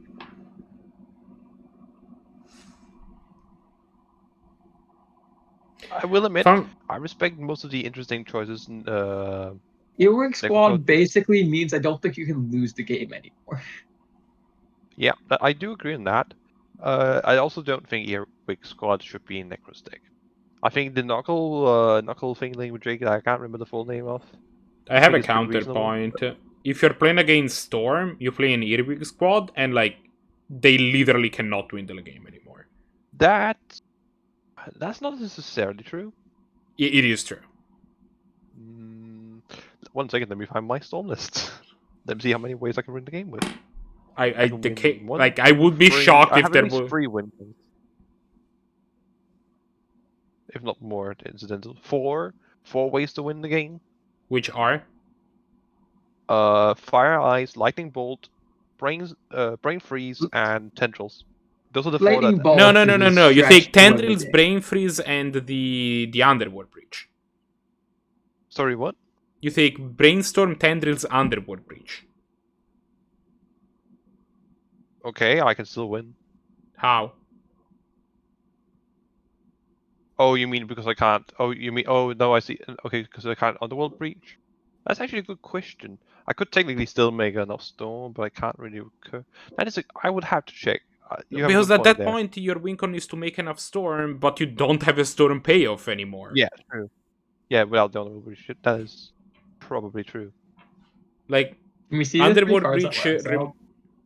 Either way, that's probably not what we should be talking about right now. There's a game playing. What were the three cards? This that- game is yeah. pretty over, but I can check. They were, I believe, Bump in the Night, Troller Action, Lightning Bolt. And Prize of Progress. No, just kidding. Prize of Progress is already in the graveyard. And So yeah, that's Prize of just literally Progress just deals 0 going, damage. I have won the game. This game is over. You have lost. GG's. Krenko Gober. So let's see, what tables do we have going in the background while I will just quickly check. UnusualThunder 2-0 over Brahms. WolfgangCloud 2-0 over Einstein. That leaves us with 1 game in Cymbalman and Evios for watching now that this should be over. Yep. Yeah, it's a mythical, I suppose. I just feel like I will say the only place it is a one-off piece, and you do have a bunch of tutors and goblins. So I suppose that is one argument for it. I just feel like it's too specific. I mean, when you're playing a deck that has the Goblin Matron in it and some other, No, yeah, you I can can see afford that. Like, silver bullets. you can play these silver bullets and not feel bad. well, you're still gonna have to draw at some of the games. That's my 50 cents. I think if I'm playing a silver bullet, I still want it to be reasonable in this kind of format because it's Like, It's a sure, it's 100 5/3 cutscenes. for 3. It's a 3-mana 5/3. It is a 3-mana 5/3 if you get damage in, true. But okay, if you're not getting damage in, then you're not winning the game with goblins most of the time. Debatable. Like, I'm not saying it's the greatest card of all time, but like... I'm not No, either. but like the downside to like- this card is you have a 5/3. That's a pretty I okay. will agree. You have convinced me that it is better than I thought it was. And it is reasonable. I'm just still not a big fan of running it. And if we argue that it is a meta card, I will also argue that it is a meta card that's really bad in this metagame. Yeah, in this metagame in which nobody plays Storm, I agree with you, it's not great. I have a more or less up-to-date Storm list here with some slight alterations. I will check if it has any other ways to win realistically. Of course, you could always add more we win see a cards, runic blah, blah, blah, blah, blah. Armasaur. I That love is- Runic Armasaur. That is a spicy Wait, one. which one? Runic Armasaur is one of my favorite Oh, cards that yeah. I always put in my decks and then realize this card is garbage and have to cut it. Also, But my what do you think? Runic No. Armasaur. I'm gonna my play least, it. And I'm like, this my card least does favorite nothing. part about the card is that it's spelled Armasaur with an A, but you always say Armasaur because that's the way that you would pronounce that word. So every time I write it with an O instead from the French version. Oh my god, how did I forget the best win con in a Storm? Creatures. You just went with creatures, duh. Just attack with idiots. I think Goblin has you Duh. covered there. What do you mean? How are they ever gonna beat fucking Blood Pet? The Oh no, a powerhouse. goblin electromancer's attacking me. No, It's a this goblin. I goblin- can't kill my feather of goblins. Are you Also, kidding? You kill your incidentally, own another goblins win con is all the collect time. brutality if you have it. That is true. I really don't care about my goblins. So let's see here. Question is there any way we can win This this game immediately? is 0-0. Are we're one mana off casting this key, aren't we? Wait, oh. What? We're in a 0-0 game. What? Got it. Yeah, this is I game see, one. Wait, I this is see. game 1? Also, why is the life total still 18 to 19? Has no one learned that attacking is an option? I Like, think People are that like, they well, might if I not do have attack, learned I'm gonna that. do something pretty good. Like, okay, we're- I'm so- not trying to be mean to anyone here, but have they both been taking lessons from Bailite? At least devious. Like a Cymbalman, I'm not gonna blame too much. Okay, were they guess they have both a stuck fire. on one land this whole game? Is that the problem? Did they just no one have a land for the whole game? So Cymbalman is still just one mana souls, untapped mana souls from winning here. Trying to think if there's something they can tutor here that just gives them the win. With this, if I'm right. Is there any mana creature that's just kind of mana positive here somehow that they probably play? Like, I can't think of any. Wait, no, they can just get.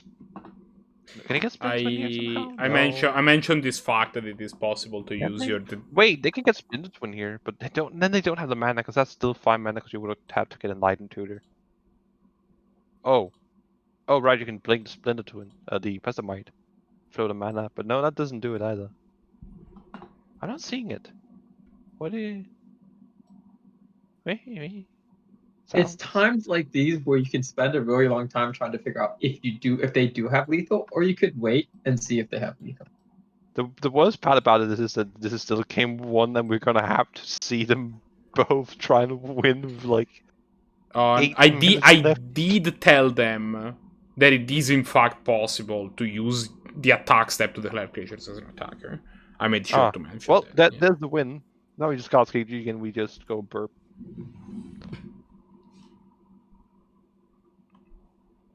I guess we can. The best part is we can try and make Evios take out if they forget that that ruling house was actually a main ability. Oh, you know, actually, what's interesting?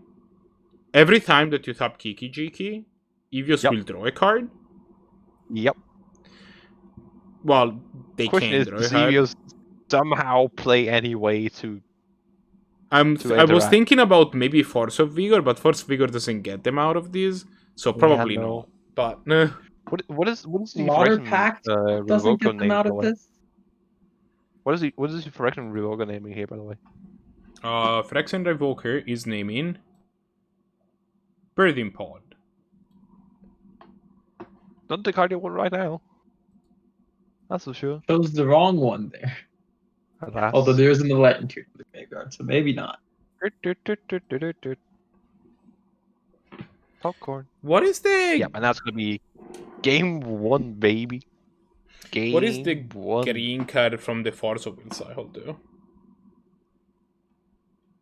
It gains your life. No. No, isn't that the white one? Yeah. What is it called? We haven't figured. I remember the name of literally all the other ones.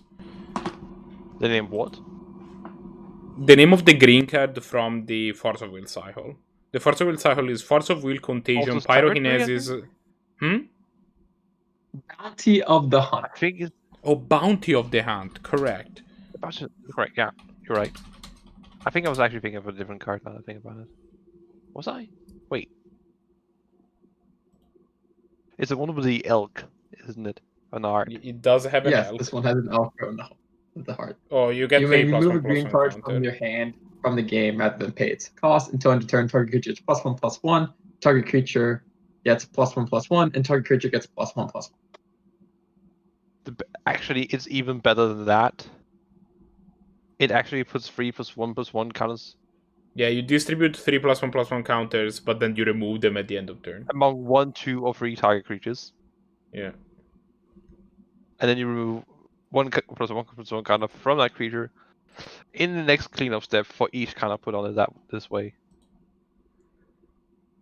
So that means that if you have a hardened skills, you still have to remove both counters, right? Yep. For each yeah. Also, it does trigger on cleanup, so that does probably allow you to do some funky stuff. If you can consistently trigger cleanup steps, there's a number of ways to like win the game by forcing the game to giving you infinite cleanup steps. Define winning by getting infinite cleanup steps. It sounds like a draw, not a win. No. So, okay. The way that the rules of the game work is that if at the end of a cleanup step, the game realizes that it has given you a number, like it has given you it has given a player priority during said cleanup, it will create a new cleanup. That is just a part of the rule of the game. Yeah. So you can just make it so that, for example, let's say that you have a trade wind rider, right? And if you have a trade, for example, a trade wind rider, a Cloudstone Curio, and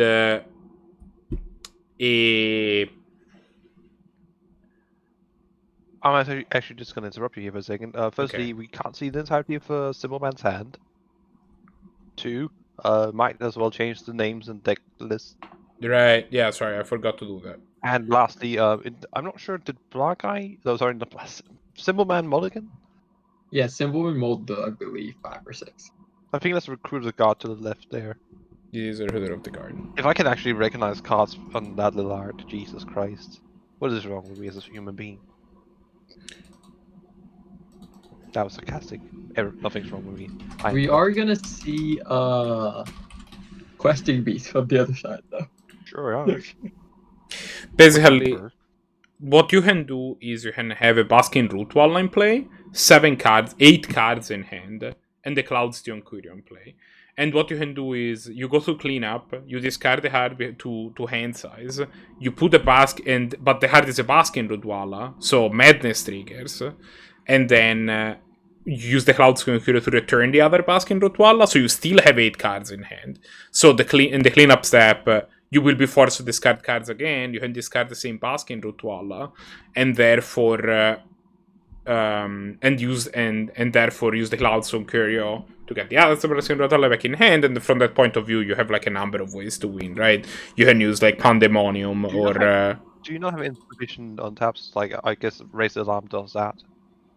Yeah, you can do something with trade wind rider, raise the alarm, that sort of thing. But just by in and of itself taking infinite cleanup steps does not mean you win. No.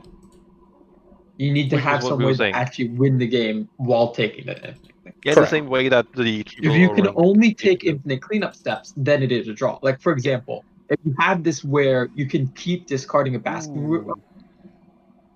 you can just draw. Get rid of the.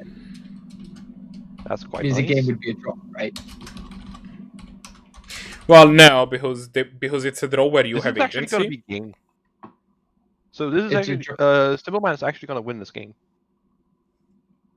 So it's not a draw because it's a draw where you have agency. So the way it works is that you will be asked to eventually make a different choice. Line here and like you're making the play with hidden information. Oh yeah, you're right. You're discarding a card from your hand. That's hidden information. You can't be asked to discard a different card from your hand. That's true. Right? That's true. It's like the both players with the green sunseed at the bottom. No, you're absolutely right. So I guess the way that it ended up working out is that you can actually just waste the entire round that way if you so want, because you can also. Eventually, it will be a draw, right? For the actually talk about the game.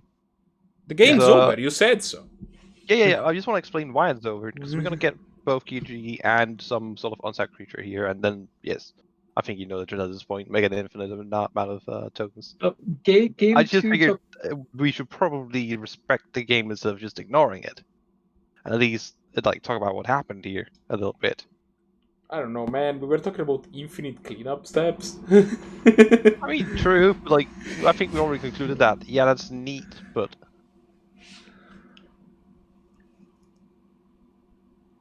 I'm is it just my quality that's bad, or can I just not read Evius's text there? Evius said, "Why does the opponent always have it when we are on stream?" Oh yeah, my quality was bad. Oh yeah, you don't actually even need to cast the second card. You can just literally, you can just literally. Alright, Zanti, I will need you to lower your camera because we would only see the top of your head. Well, that's it. You're only supposed to see a black screen.